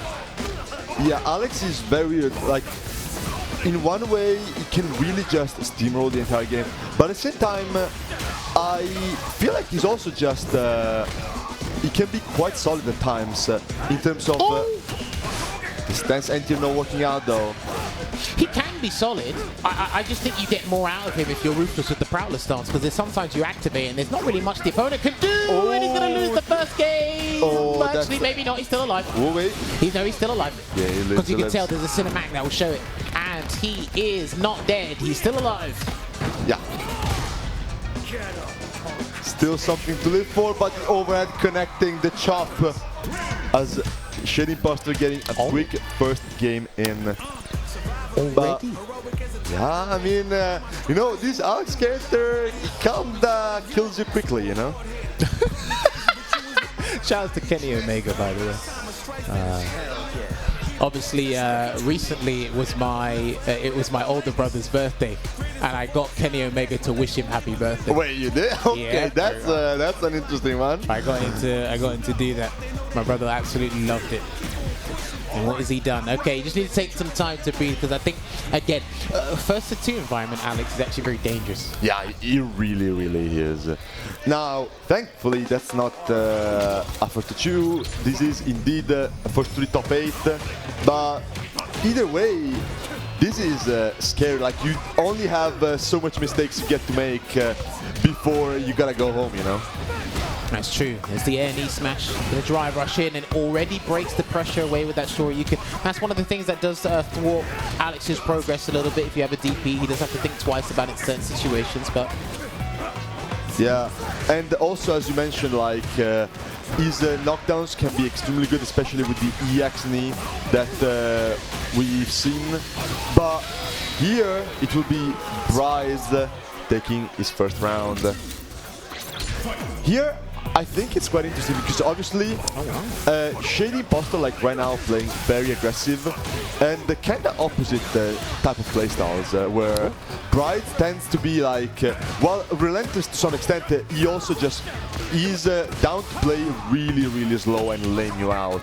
Yes, there you go. And then he's going to get the burnout here, and he is going to build a level 2 as well. Shin Hashigeki ready and waiting, but the Raging Spear gets ShadyImpostor out of the corner. He's trying to bait a DP. Oh no, that might have been a big DP, but that's a DI landing. Oh my word. I just saw a charge Lariat going against the drive impact, and both moves I think have maybe 2-3 hits of armor. I know drive impact is 3. Like it can most definitely beat DI, but I mean there it really just depends on the timing at that point, you know. DP. There we go.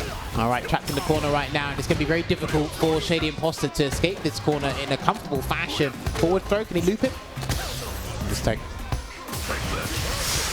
You cannot hold the Prowler too long. You still cannot block there.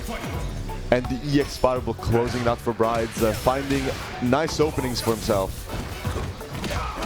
Oh wow, that combo. Okay, into the flash axe. I like that. Yeah, see, and he's not sure. He's hesitating to anti in certain positions because we don't know if it's the hop or the air stampede that's coming.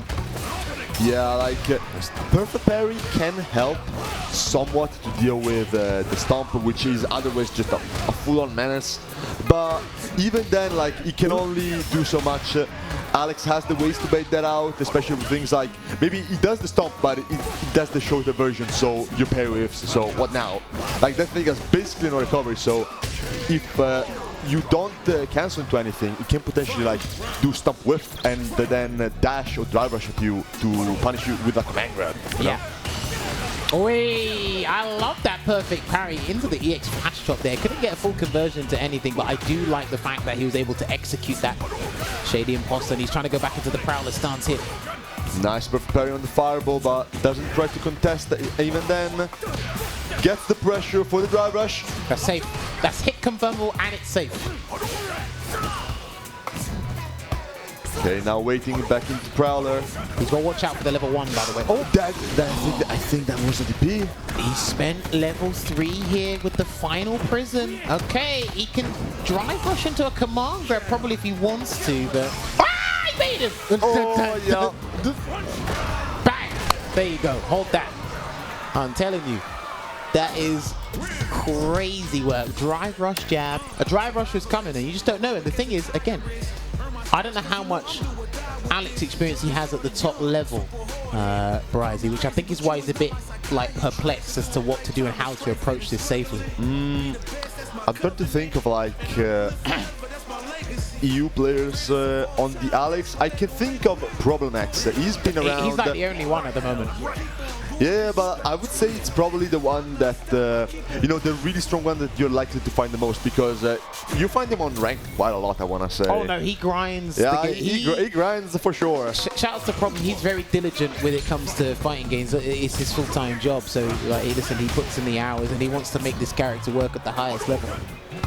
I'm sure ShadyImpostor wants to do the same thing. Can hit. He's going to get converted into the air stampede.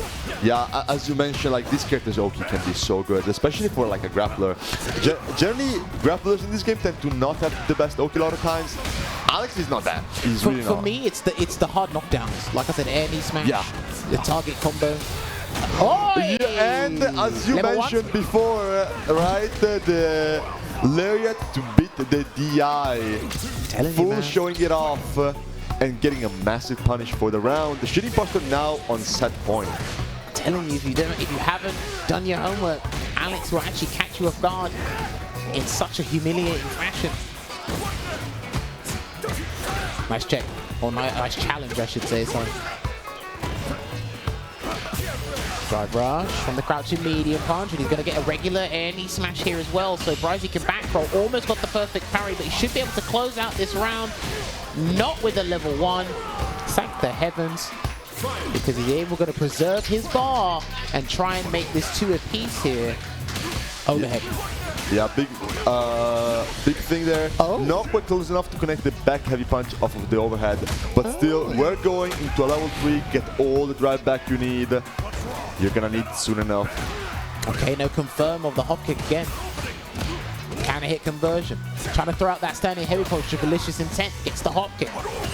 He might have to hop in a minute here, ShadyImpostor.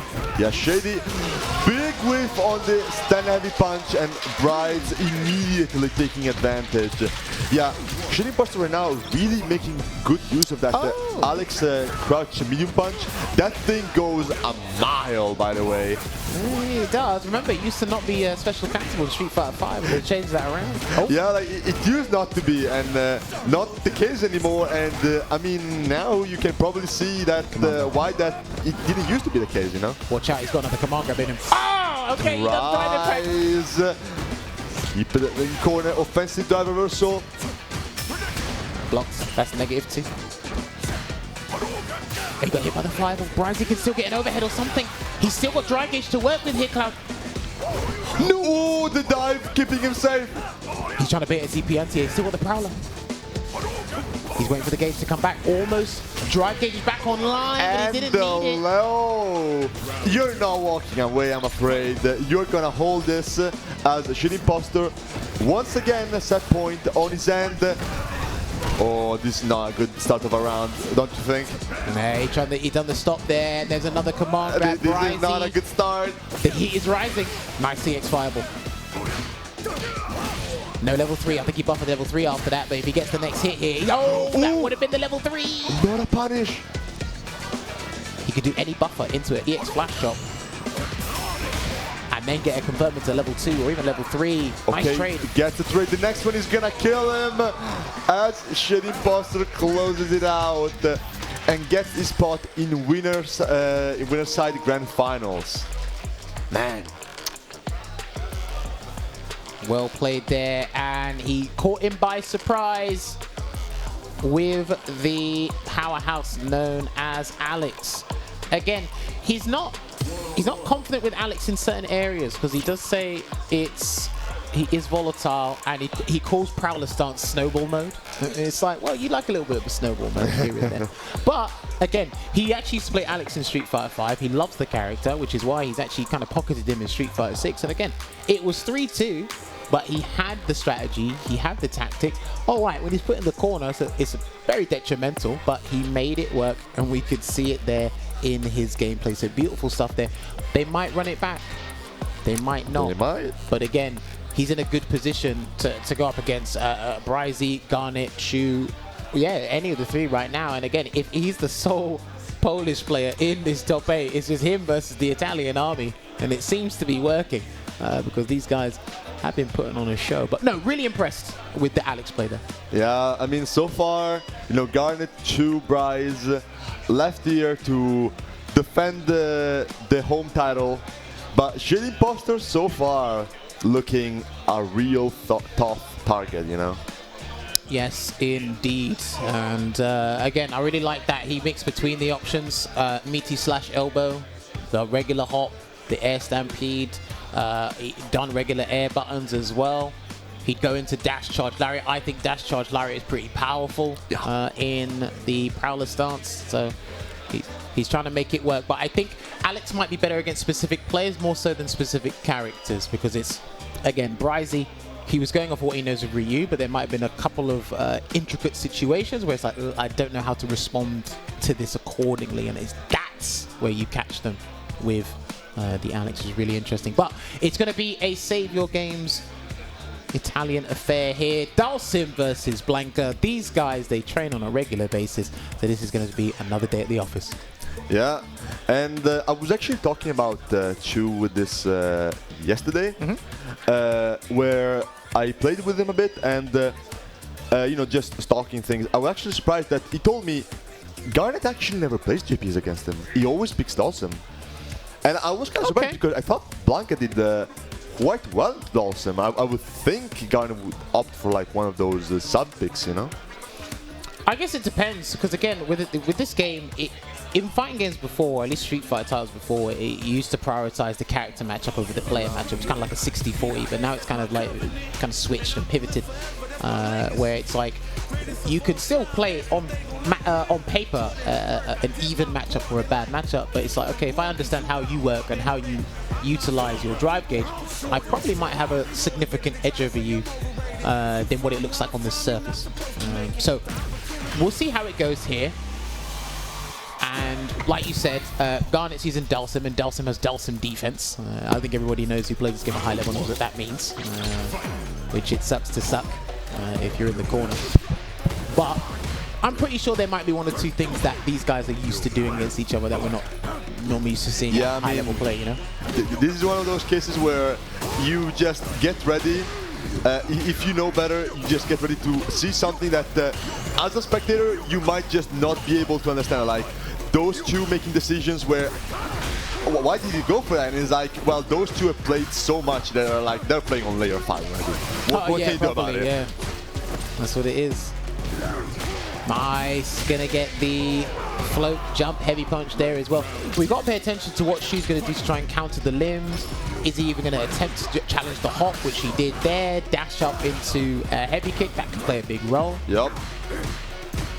Now stuck in the corner. The Blanka offense is one of the scariest ones in the game. Chuu has already shown that off, but as Garnet just floating over the Blanka ball, that's a big one, but now you're gonna have to hold the Lightning Beast.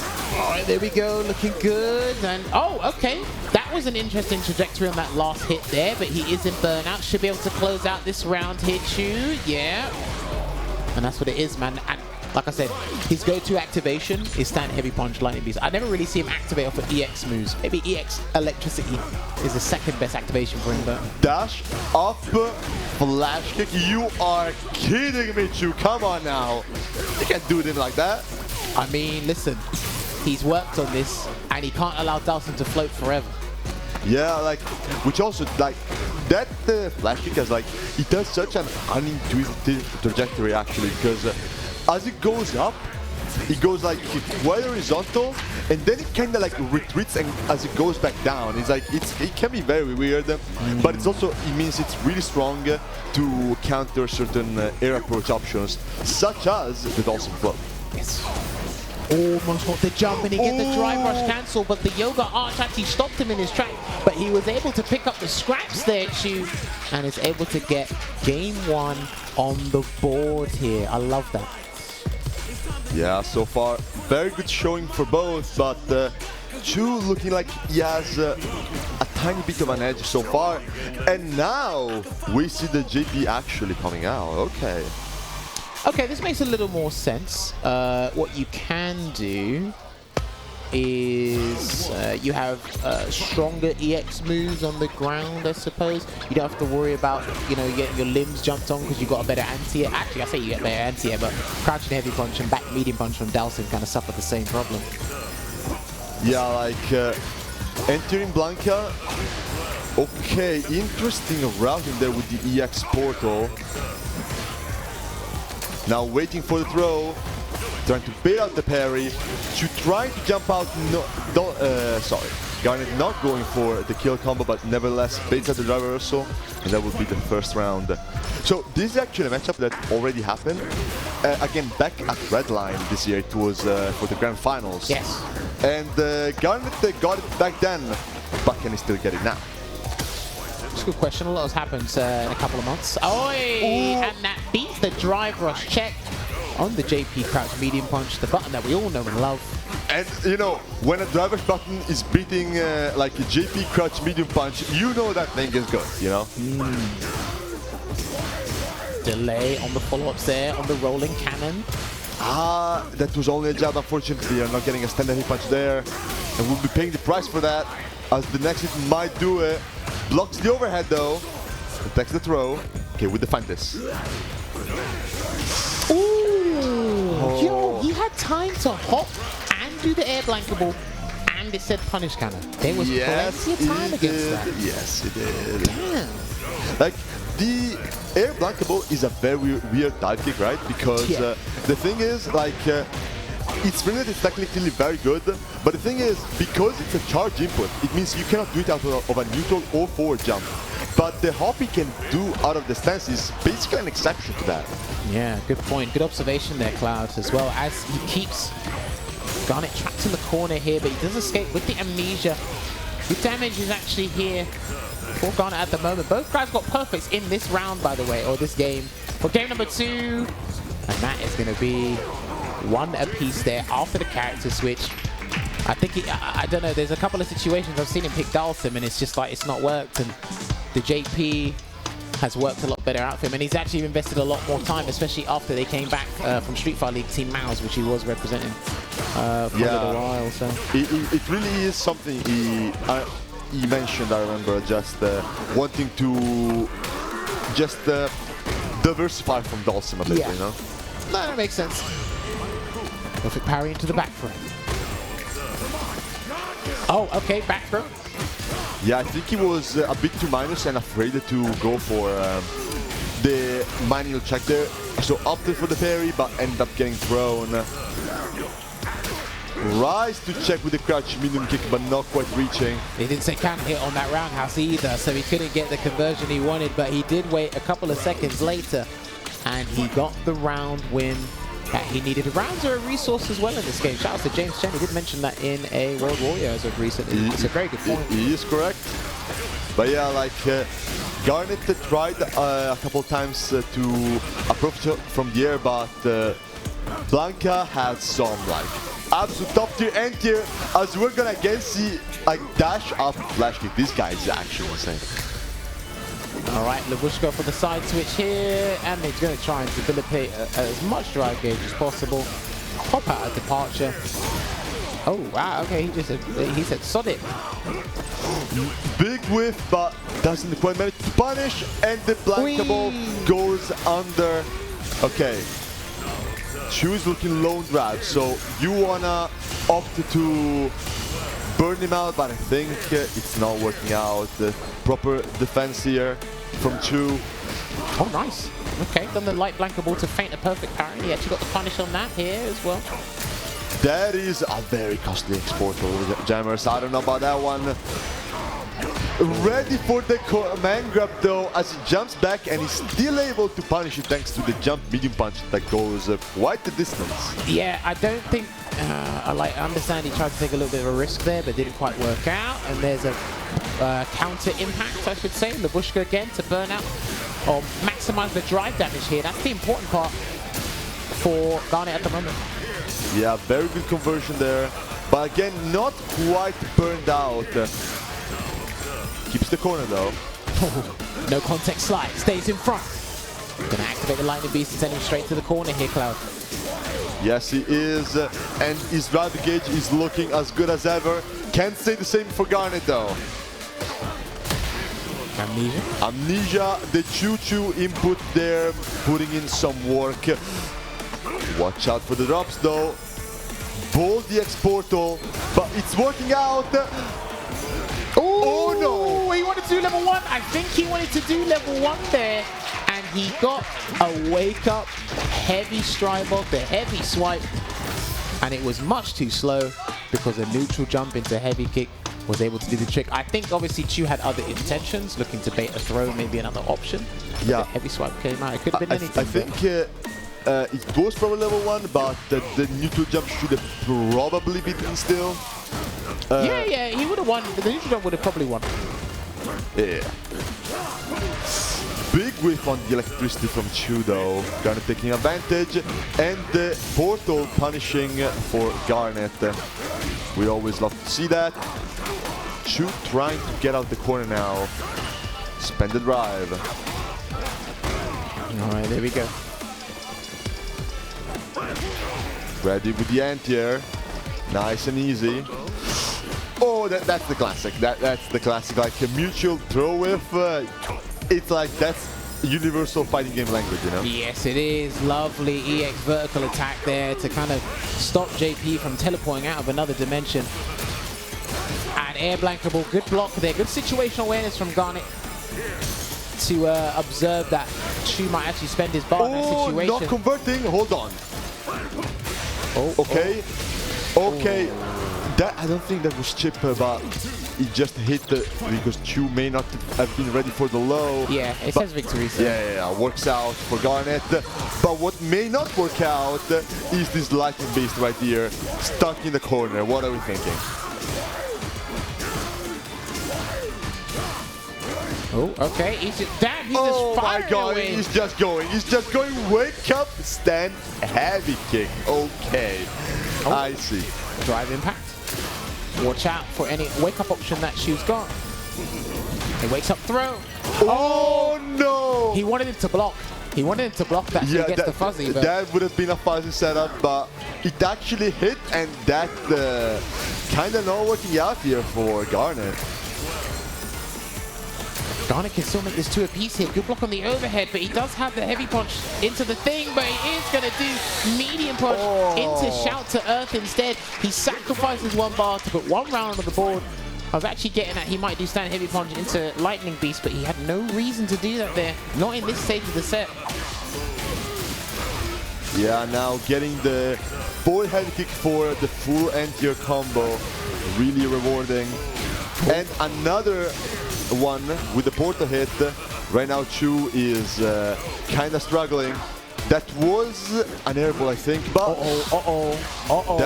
is that a kill? Oh yes, it should be a kill. He's got level 3, and he will bring out the Super Art 3 for an interdiction to make it 2 apiece, because that will be the scores on the doors here in this losers semi-final. Between these 2 teammates, it is a team kill. Friendly fire, we switched it on. When we're playing a team game, that's what we've turned it on. I mean, I'm telling you, like, this remaining Italian top 4, it's all Savior game players. There is a reason why they're there, you know? Are they all Savior game? Yeah. I know Bryzee. Bryzee's part of a different team, I think. He's also Savior games. Okay, cool, that's great. And then ShadyImpostor? No, not ShadyImpostor. He's a ShadyImpostor. I mean, I guess that's one way to put it, you know? Don't worry, I'm not a dad yet. I'll get my dad jokes ready. Oh wait, is he going Honda? Nah, right? Probably not. I think he's doing all right. He's not doing particularly too bad that he has to shy away from Blanka. It's just 1 or 2 situations. You might need to be a little bit more patient. I also genuinely don't know if I've ever seen Chuu on a sub character. I think I've always seen him on Blanka only. Has he not tried anyone else? Like he randomly just played them online? I mean, maybe, but I can't say I've seen them myself, you know? There you go. Yeah, and once again, like, that's another showing, because usually you cannot do the dive into bait anti-airs because you cannot do it off a forward jump, but the hop, again, different situation. Yes, different situation indeed. Obviously you can do down forward and get the charge. So. Yeah, and Garnet here will be trying to burn Chuu out. Level 1? He could have done level 1 to burn, I think. I think he got hit on purpose on that spike into the conversion, so he gets a little bit more drive gauge back. But again, this is still a precarious situation, and a torrid one at that. Still not easy, but Garnet finding, not going for the safe jump. Oh no, the whiff. The forward momentum on the heavy kick. Third attack.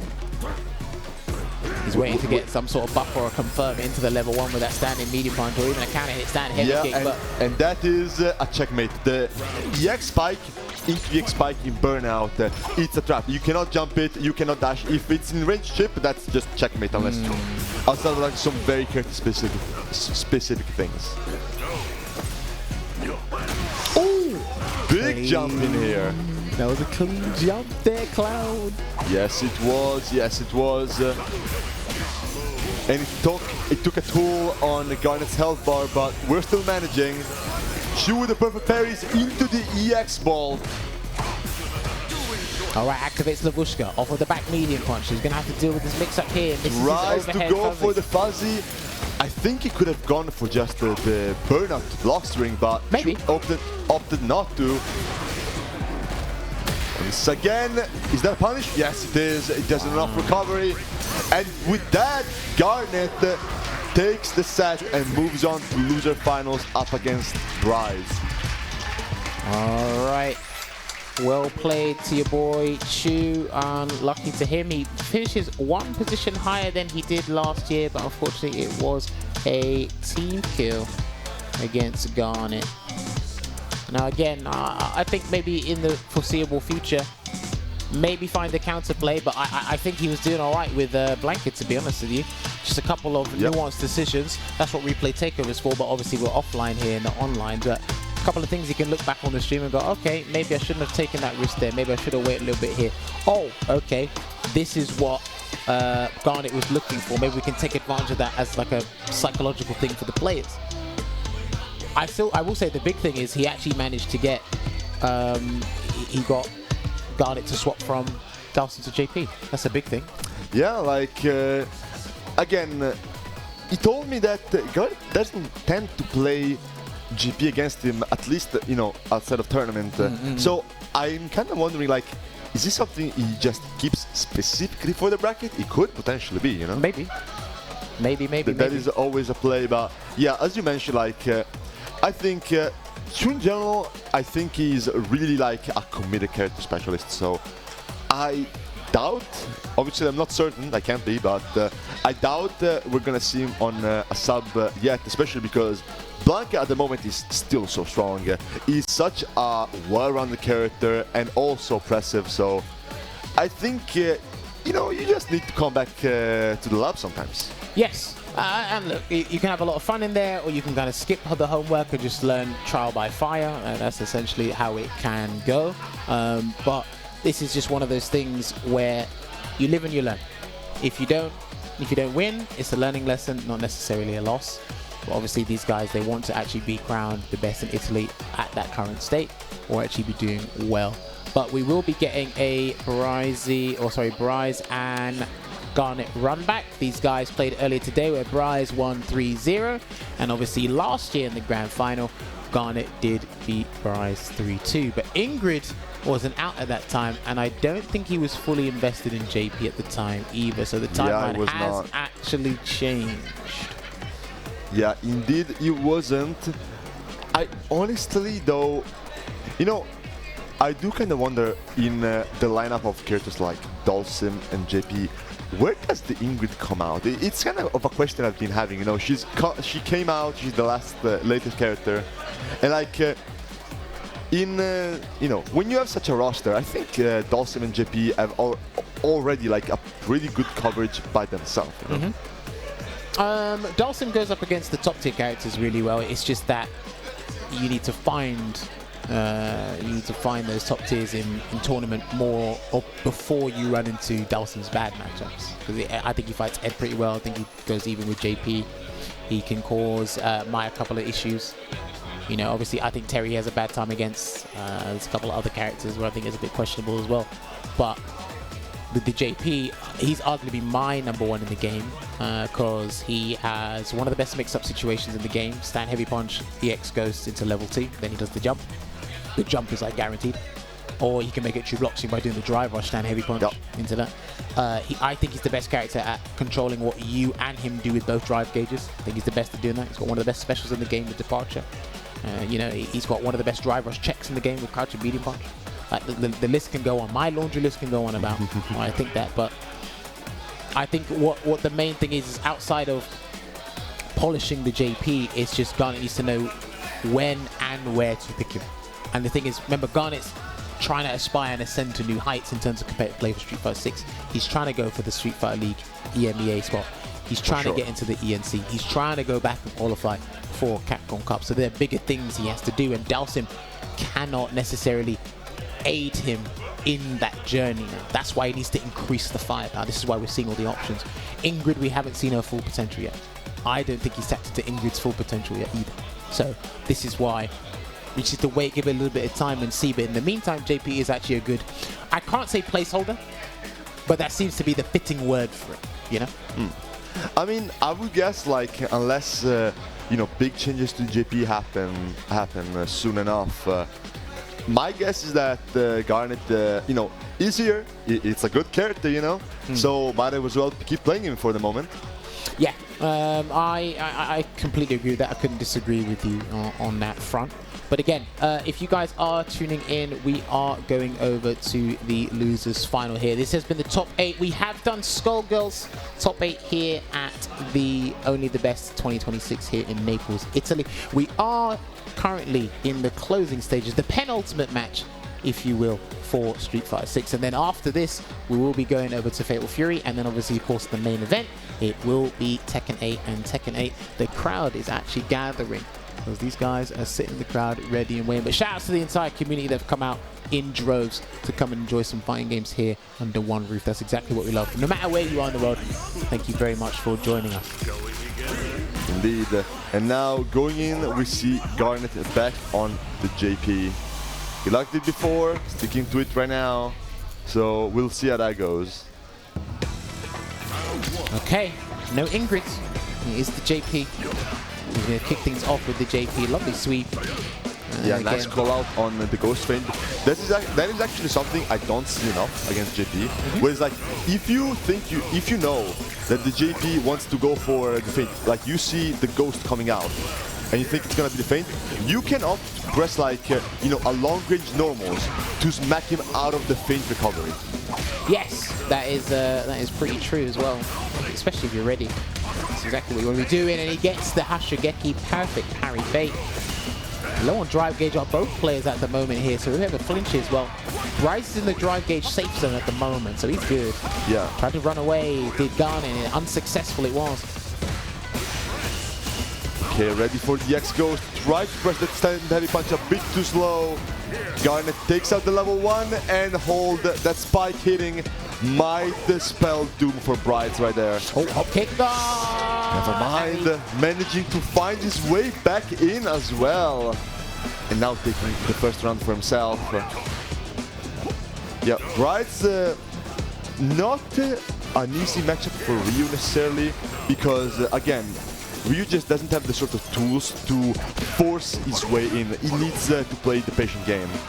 Yes. But I can assure you, Bryzee has very much the will to do that. The thing is that enough? Because, you know, against a player the caliber of Garnet, it may just not be. Look at those perfect parries on the fireball. Almost got a perfect parry on the crouching medium punch there. I think he tried to go low instead, but there is going to be a whiff punish there with the standing medium kick drive rush cancel. Has Lavushka ready and available, but he's going to try and save that for the next round here, Cloud. Yes, he is now spending some drive for the drive reversal. Tries to bait the crouch medium punch check with the down kick, but Garnet recovering in time. But now in burnout in the corner. Ooh, I'll take this early stun, not bad. I think Bryzee has to go for maybe like a reset or something into the level 3 if he wants it, but he's going to go and get a nice little post stun combo here. Now he's in dangerous territory. There's the amnesia. Can he get the kill here? Yes, he can. I don't think he doesn't even need a level 1. That will be enough. And this amnesia reversal can be kind of scary. Watch out for your throws in the corner. You're not safe. Yes, lovely drive rush check there with the crouching medium punch there from Bryzee. Big stand heavy punch on the attempted stand light kick counter poke from Bryzee. Immediate level 3, you want to recover all the drive gauge. We like ourselves to be healthy, especially if JP level 2 is about to come in.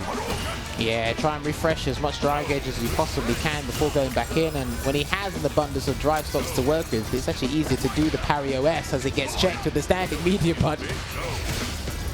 Yes, it is. I think he tried to burn himself out with a low 4 drive rush. Get the commitment there. Okay, interesting check there with the throw, but it's stacked unfortunately. So now Garnet going on the offensive as Bryzee finds the crouch medium kick. Okay, good showing. You know, before, obviously, you want your round back as Bryzee, you're out for revenge. So we like to see this. Well, I mean, it's 4 games on the trot to Bryzee right now against Garnet. And Garnet's having a little bit of a character issue, especially against the higher levels of play when it comes to the Italian community. Yeah, you know, obviously, because from last year, you know. Garnet has been here already, but he's not one to give up easily, so we'll see how that goes. Alright, trying to get the perfect parry on the Torblan, the Phantoms. Not ready for the overhead, fireballs connecting. Damn, these guys are really trying to perfect parry pretty much everything. I mean, you know, at one point in the level of play, like you reach the point where the conclusion is like, if I can attempt it, I'm gonna attempt it, you know? Of course, why not? It's 2 buttons. Sends in full screen, puts a departure out. Bryzee still, yeah, outside of the parry OS, Bryzee hasn't really tried anything else, really. He doesn't walk and try and get the just frame parry. He doesn't arbitrarily jump.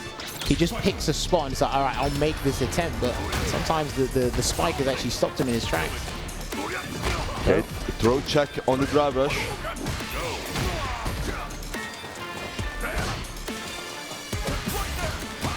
Okay, try to catch him, pressing buttons there. Oh, almost went with a spacing trap there, Cloud. Yes, he did, but not quite working out as Garnet does manage to get out of the corner, albeit at a life deficit.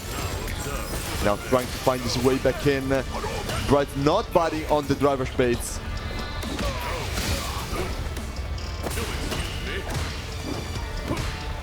Okay, scary situation. Oh, next hit can win. Oh, if it was a heavy. Next hit can win from a heavy for both players, but I think Bryzee wants to try and preserve as much super meat as he possibly can. Perfect parry. Yes, as Bryzee finds the perfect parry he needed. He is going all in right now, and it will be paying off because that will be him taking the round. Garnet not getting to even out the score so easily for now. No, that's very true. 3 bars on deck for both guys. Wonder if someone's going to go for an early life lead, or maybe Garnet might activate the Phantoms. Who knows? Very good the play from Bryzee to just kind of back off from the portal, because like challenging JP while the portal is above your head is extremely spooky. A lot of times you do not want to go for that, but as I'm speaking, that will be Garnet with a clean whiff punish and taking the match 1 apiece. Okay, there you go. He's not really adamant on activating Lavushka. I think he's trying to just leave it for the big damage, just in case he needs extra options for when Bryzee does get in. And Bryzee's very methodically aggressive with some of the stuff he's actually been doing. But again, Ryu players will never beat the allegations. Yeah. For the JP level 2, I think most of the time it's best used when you are making some like really truly changing, like game-changing drive gauge swings. For example, I like personally to activate it when the opponent has like 2 or less bars of drive before, because at that point things like drive reversal are no longer on the table. Right? Similar to Jury and Guile. I get what you mean. Good damage there from Bryzee. Oh, he's dead. Yeah. Yep. There you go. I think he tried to run away or something there, and the meaty EX fireball caught him in his tracks and was able to give Bryzee a conversion to take that round. Another thing worth noting is that JP, you know, obviously everyone knows level 2, but JP's level 3 is also quite good. Yeah, of course. It's just sometimes with these level 3s, you have to Google the input. So yeah, like it's you know, it's a full screen anti-zoning super. It's not quite Cammy's because like it's a lot slower, but you can still use it to deter fireballs. And you know, especially against a character like Ryu, that can come in quite handy. Alright, trying to drive rush in and just regain some ground here in the mid-screen is Garnet, and he's in the drive gauge safe now as well, so he can actually take a little bit of a risk in terms of manages to block in time, but okay, immediate level 1 to go for the drive damage. Trying to burn out, can we get it? And it was a perfect, a slow perfect, a 49-second perfect. That is how Garnet be moving with the character these days. I mean, that's a whole lot of time going without getting hit, you know? It's not easy out there. All right, no activation. Ah, because he got the perfect parry. Interesting. Yeah. Another very good thing about the activation from Bryzee and Heavy Punch is that you can confirm whether they are pairing or not. You know? Oh, dude, that damage is huge. Look at that. Avoids just barely the portal spike there, staying alive. Spaced out the donkey kick. Fireball. Bryzee's got a level 3 here as well. Just needs to get close, and he does. Backing Garnet into a corner. We do have level 3, so we're in kill range now. Level 1. He's lucky that saved him. If he had another level 1, he might have been able to close it out properly. But Bryze needs something massive. Needs to throw everything in the kitchen sink at your boy, but he needs a healthy amount of drive gauge to do that safely. Oh no, the Dravish is not fast enough to go through the ghost, I'm afraid. And the crouch medium punch of the gods will be closing the match for Garnet. Now Chuu on 1 lead. Crouching medium punch of the gods. I mean, look, I'm a JP player, I can tell you, I'm a fan, you know? Of course you are. Nice anti-air there from Bryze to stop Garnet getting the neutral jump. Yeah, JP's got an excellent neutral jump and the options as well from, so I think more people should be able to learn to counter that now. It's been a little while. Yeah, like it's jumping punch, very long reaching, but also worth noting, he whips on crouch. So, whips on crouch, but it's got a massive hurt box as well. Yeah, that also, but like the thing is, if you're trying to target the hurt box, then you make yourself susceptible to like the empty jumps, right? Okay, yeah, that's true. Where something like say a sweep or a crouch medium kick can take care of both the empty jump and the jumping punch, right? He dumped out combo to DI. I don't think he wanted that, but he is going to get a conversion and pop Bryze in the corner again. But yeah, in this matchup, you're going to be parrying an awful lot, so you definitely get your perfect parries down. Good block on the overhead. He didn't crouch last minute. Yeah, very good for the awareness of knowing when the portal is not going to punish you. And as we see, Garnet with the perfect parries, going for the corner carry routes.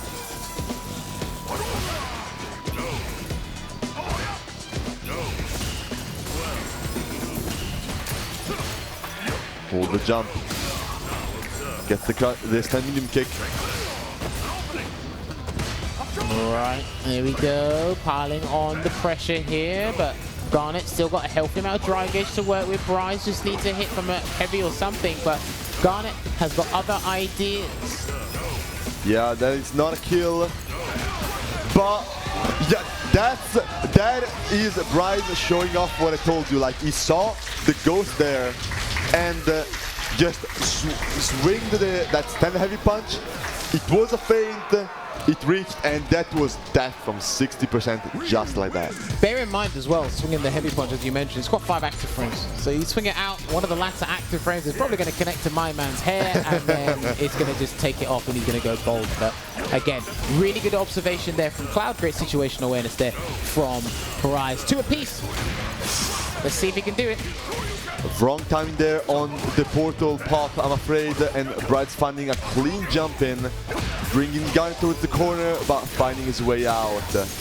Back to mid-screen. Run the gauntlet. JP's and all the friends.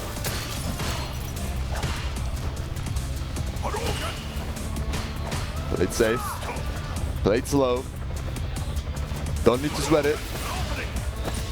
Oh, okay, just slowly encroaching on that space, and then he got the punish counter throw. There we go, DP. And again, there we go. He had plenty of drive stocks to work with, and boy, did he get a tremendous reward from that. Gonna get the true block string. He has to deal with the jump here. Yeah, that's what I was talking about. And the fuzzy setup on top of that. That's why I think that's one of the best setups in the game. 3 bars, round start, guaranteed mix-up. Like, come on. Yeah, it's very, very strong. And the Bryze with a very bold DI. Garnet not opting for a second DI combo for an almost burnout though. Not everyone can do it. Not all the characters. I mean, that lovely empty jump roll. He misses the Tutsu, unfortunately. And damage here on board for Garnet. He's looking to take this to a final round here, Cloud. He is, but Bryzee may have something to say about that. Overhead. Oh, he went low! Oh, there's the overhead! Oh, and that's... that should be it, Jammerz. I think that might be it. And indeed... there you go. Look at the man, the young man popping off. You love to see it. And there you have it, ladies and gentlemen. Last year's Only the Best champion has been knocked out by one of the favorites and one of the strongest Italian players, one of the youngest Italian prospects we have in the international scene right now, and he done it with emphatic fashion. Hey, I actually thought he was going to do drive rush overhead, but he got all of us with the whiff jab into the low, then did the drive rush cancel into the overhead, and having to mentally sort that out in your mind, rearrange that, go, oh, okay, he done this, whoa, okay, done that, and you're just switching your positions, your defensive positions, and ultimately fell apart there for Garnet. But I do like that he went the distance with the JP. I'm seeing the improvements than what I saw a couple of months ago. So it's definitely work in progress, but let's not take anything away from Bryzee right now. I need to ask you an important question. Did you block that? No, definitely not. I wouldn't have blocked the low. No, you would have. So, do you know what would have happened? If that was me, you would have hit with the low, and then you would have hit with the overhead. I mean, fair enough, you know. Because I'm like, hold on, what happened? Crouch block. It's like, what? It's like, no, I can't do anything. But like, yeah, that was really good stuff there from Bryzee. So he sits in, or he actually books his place in the grand final, where he'll get his run back against ShadyImpostor. ShadyImpostor beaten 3-2 with the Alex pick before to put him in the advantage. Yes, he did. With the pole position with the Alex in the three. Sorry, he'll be on the winner's side of the grand final. Words, they're very hard. But let's see if he goes back to the DJ. That's the important part. Is he going to go DJ and stick it to the whole way through? Is he going to go Alex, download the data he needs, and then obviously if a bracket reset does happen, because it is a big possibility, does he then go back to the DJ? Well, what do you think is going to be happening? I feel he's probably gonna just stick with what worked, you know.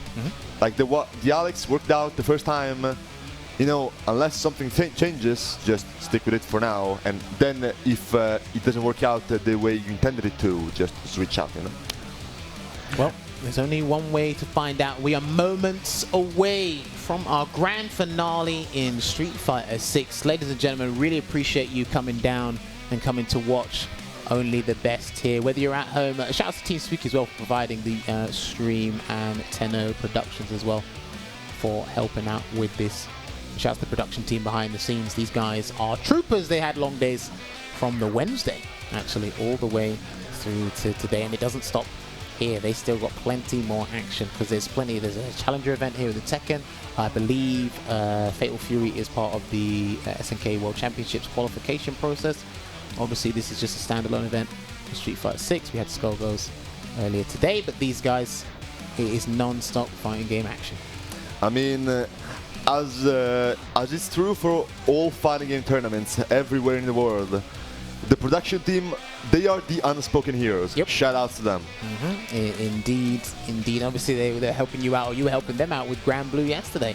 Yeah. So, again, it is a thankless job. It is tireless, but it does allow us to enjoy fighting games in 1080p, 4K, 60 frames per second, whatever you want it to be. It can be there. But right now, we are getting to the final stages of today. There you go, looking at the bracket one last time, or maybe the penultimate time. You do have, this is the journey. ShadyImpostor stayed on the winner's side the entire time, and he wants to continue and put the icing on the cake to make sure he closes this out. Chuu is out of the tournament. Bryzee is there as well. Bryzee went to the winner's final and then got knocked down into the loser's final where he beat Garnet, because he's actually taken Garnet 6 games over 2. So Bryzee is looking to get a win here, because you don't want to get second place. You don't want to be the runner-up back to back. You know, that's crazy. He's going to those events and really putting in your effort. You know, they say the second place is the first loser, you know? Yeah, I normally say like second and last place in events like this could be they're not dissimilar, because it's like, well, you both, it's not that you walk away with nothing, but there are some times where if it's just winner takes all, then second and last, they're no different. They're no different. But either way, like, one thing is for sure, Bryzee has put on an amazing performance this tournament. Yes. And we got some more left on our hands. So let's see if he can pull this comeback off. All right, grand finals. Let's hear some noise, people. Damn, that was lame. Just like that. That's a bit better. There you go. Damn, do I got to speak Italian for you guys? Oh, nice sweet. I can teach you. All right, there we go. Drive rush is in. So I want to see the changes that Bryzee is going to make. Is it going to be more perfect parries? Is he going to respect the Prowler stance? Is he going to commit and take more risks against the Prowler stance? And as he did get punished for it. There you go. I can tell you, like, I played with, you know, of our top 4 we had here today, Bryzee is most definitely the one I've played with the most. He is extremely strong in long sets. This guy adapts like very, very well to a lot of situations. Even with some more esoteric answers, you could say. But we'll see how that turns out. He thought the lariat was coming. That's why he did jab into the drive impact, I think. Yeah, I think he did. Mutual burnout. Okay. No! Slight miscalculation. He thought the heavy DP would have done the trick. I think he might have been a misinput level 1. Could it have been? Maybe. We can't rule out that possibility. Raging Spear gets the block. Okay, no, that's intentional. He's going for, he likes to do that actually. Like, drop the combo and going for direct engage damage. Oh no, this time it was indeed the lariat, but avoids the command grab. No, not like this, Bryzee. He's only got supers on wake up, and he tried to press the button because he thought ShadyImpostor would respect that. But again, he's being a little bit more audacious. I like that in the neutral, trying to really exchange blows. But going back to what you mentioned before about the crouch heavy punch into Hashigeki and dropping combos, and I normally see back heavy punch with that because it's +3 on hit, so you get the mix up from there. I don't normally see it with crouch heavy punch, you just let it go. So yeah, but one thing for sure, like those drops right now, this time around, the last one especially, like it was kind of a tragedy. Hopefully, you know, as we mentioned at the start of the top 8, right? But Bryzee, very, very strong player, very young as well. But that means we don't have quite the tournament experience. True. That means that there is the potential that the tilt might just get reset. He did tell me a couple days ago that he does get anxious in situations like this, in crucial situations where he could be winning the tournament, you know, when there's high stakes on the line, stuff like that. And he is young, so it's only natural. A lot of young kids are exposed to these situations now in terms of competitive gaming, so. Indeed. Safe jump. Holding the pressure. Oi. Oh, that's cheeky. Hop kick gets the confirm into the Dhalsim. Here comes the Prowler. He's on the prowl. You're trying to space him out, but right now ShadyImpostor not giving up the pressure with on the stomp. Okay, Bryzee afraid of the command grab. No perfect parry on the stomp, I'm afraid. Gets this one. He has the corner. Stomp. He has the opponent in burnout, but ShadyImpostor. Ooh, hold on a minute. This is actually really good for Bryzee right now. One more combo, but it has to be from a medium or a heavy. Drive rush in. Oh, wow. And the crouch medium kick just barely connecting with the tip. He said stop, start, go. Yeah, I know, like Bryzee just trying to backdash away from his problems, which I really get it. I do it myself, but it doesn't always work out, I'm afraid. Nice reversal there from Bryzee, because again, Alex has got a plethora of hard knockdown setups. That was almost a tragedy. That was a fireball missing to the SB. Oh, yeah, okay. I like that. All right, he's adapting to it. Raging Spear gets clipped again. Oh my, just dashed that 3 times to throw. Like, just on that? I guess so. He can't jump. He's got to be very careful with jumping forward, Bryzee. Oh, my word! The throw punish counter. Oh no, he got caught. That was a little bit slippery there, and I think ShadyImpostor knew. He's like, oh, I got a little bit lucky in that regard. But again, he's learning on the fly. He's learning more about himself in competitive play, but he's also learning about how to deal with an Alex like this. Yeah, ShadyImpostor is also just the kind of player where if you ever played against him, like, you know, he can smell the fear. Oh, yeah. If he smells that you're afraid, it's over, and the Prowler going under the rear stand heavy punch right there. Almost at drive gauge, or he's almost at burn out here. Let's see if he can strip him and turn him into Ashy Larry. No, he can't. Ooh. Okay, tries to dash in for the end here, but not quite in time. The Lariat comes in, plus frames, hold those. Wow! He just done crouch heavy punch and made, like, committed to that, even though the Lariat whiffed. Okay, he was ready for that. I guess he was, you know? Prowler. He might neutral jump in a second. There's a forward jump. He's not dead, he's not dead. Oh! You were saying? Yo! I thought he had a little bit of health left. Okay, I was mistaken. Damn. Powerbomb does that much? Okay. The curse never stops. No. It's always there. Okay, check with the stand light kick. Shady spending extra for the continued corner pressure. Oh boy, the pressure is piling on him. I want to check his heartbeat monitor right now, Bryzee, because he's low on drive gauge. Perfect parry to help turn things around. ShadyImpostor does have supers available. Drive reversal again. Yeah, he's liking those drive reversals right now. Good, I love that walk forward there. He didn't press a button immediately. That was a spacing trap. Jump. He's going to have to spend the super. It might have to be level 2. Shin Hashigeki's coming out. Level 2? Yes. Just slight charge, which increases the damage. Nice optimization there from Bryzee. So still has a bar to his name. Ooh, nice and okay, this is potentially big. Engine charge. Chase him down as well. You can sense that ShadyImpostor is incredibly hungry now because he knows victory is actually within his grasp. But Bryzee, he has to take a little bit more risk to kind of stop him and kill that momentum as fast as possible. Cross okay, nice cross cut there. He blocked, he blocked. Baits out the neutral jump as well. Okay, we are still alive. There is hope. There is hope indeed, as the Italian crowd is becoming rambunctious, but here's the important factor, right?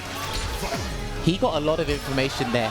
He said, okay, he's starting to bait a lot more, which means he's very hesitant to commit certain decisions on his knockdown. When he gets the knockdown against me, and I have supers, he's going to block, which means he can wake up command grab, wake up jump, maybe. Yeah. Do something very wild on wake ups against ShadyImpostor. I mean, you know, if there was ever time to make an adaptation, this one is it. DP again.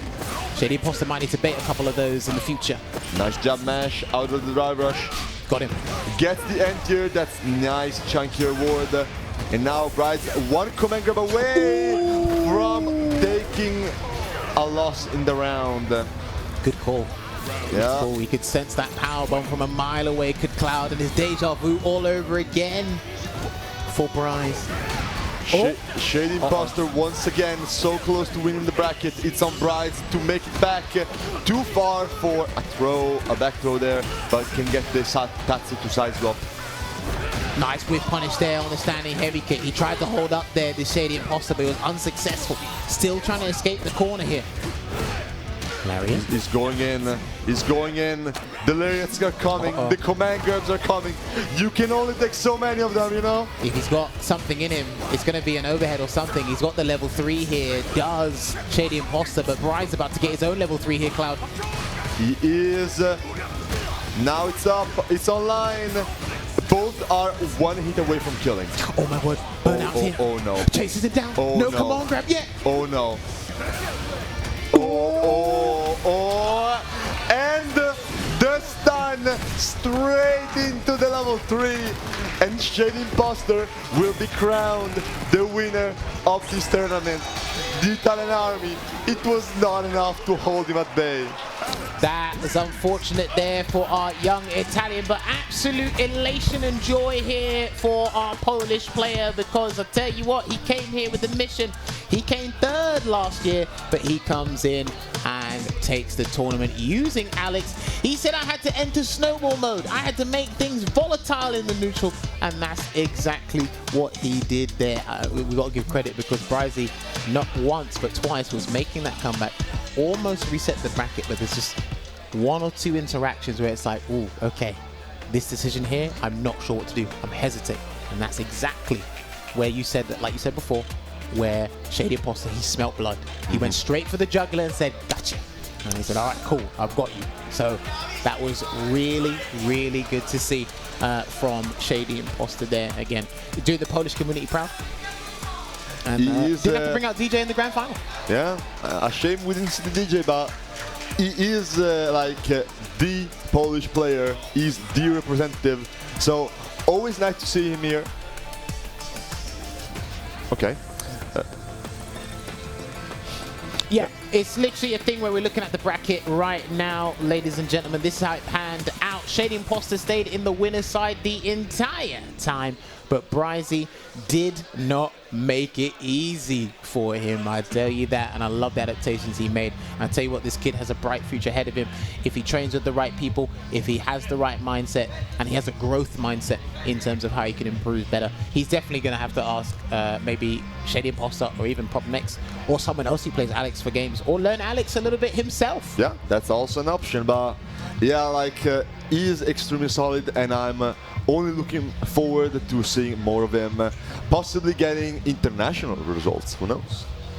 It all depends if someone can actually send him out to tournaments, or, you know, he actually does well in some of the online circuits that will send him to bigger tournaments. So that should be really good to see. But nevertheless, it's been absolutely a hell of a ride. Sensational stuff from the Italian community showing up and coming out in full force, and obviously ShadyImpostor coming into foreign territory and taking the flag from here, and he's going to take it back home with a nice trophy, a nice prize, and some medals here as well. Look, I always enjoy watching and commentating Street Fighter. I learn a lot, but we are going to transition over to our medal ceremony here, and you can see it. There is Cloud57. He's had a great time here, and we are going to award him his medal, as you can see it there. Really good stuff. Round of applause for Cloud57, people. Yeah, all extremely good showing from all the players. It was some real nice Street Fighter action we got here. Yes. And almost unfortunate that the bracket is over, but there is always next year, you know? Yes, and of course, and there is Kuze, Chun-Li player, getting his medal right now, really enjoying life as it is. Can we get a round of applause here for Kuze as well, please? There you go. Listen, he's an absolute poser. To snapshot that one. That'll be his new profile pic on social media if he does use it. Up next, we are going to have Peepohold. I was really impressed by the Elena I've seen today, so hopefully he keeps that up. And practice your healing position, good sir. Oh, there you go. There you go. The camera doesn't catch it, I'm afraid. There you go. I love it. There you go. Love this kid. Hopefully we actually see him on a grander stage with that Elena. And then up next, we've got Save Your Game's own Chuu, one of the best Blankas in Europe, getting his medal here. Finishes in the same place, or fourth place, I should say. But hey, well played nevertheless. And then, of course, last year's champion couldn't defend the title, but he gets third place. He gets top 3 there. But ladies and gentlemen, let's give a congratulations to Garnet, please, representing Italy on the grand stage, always ascending and going to new heights, of course. And then the runner-up of the event, the young Italian Bryzee. Let this be a stepping stone to greater results here. You can see it there, how much it means to him. He got second place again, but I tell you what, these are going to fuel him to go get the grand prize at one point. And speaking of grand prizes at Only the Best, we walk on over to the imposters of Shady's. He is there, coming out, and he's ready. And as you can see, well played to your Only the Best 2026 Street Fighter 6 champion. It is Mr. ShadyImpostor. Really impressed with his performance today. Super chuffed. I'm sure he is going to take that back home. Hopefully it fits in his suitcase. But it has been an an eventful ride here, and that is our award ceremony for Street Fighter 6. But again, the action doesn't stop here. We've still got 2 more games to close out the overall, or the overarching event of Only the Best here in Naples, Italy. But Cloud, it's been a fun ride. Thank you very much for having me in Naples and being on the desk with me as well. Any final words before we cut it off? Always glad to have you. Looking forward to do this again. And I will let the crowd know to not go away, because we will soon have Fatal Fury coming up. I'm still gonna be on the mic. Jammerz, unfortunately, is gonna be leaving me soon enough, but don't go away. The action is not yet over, and we'll see you soon enough.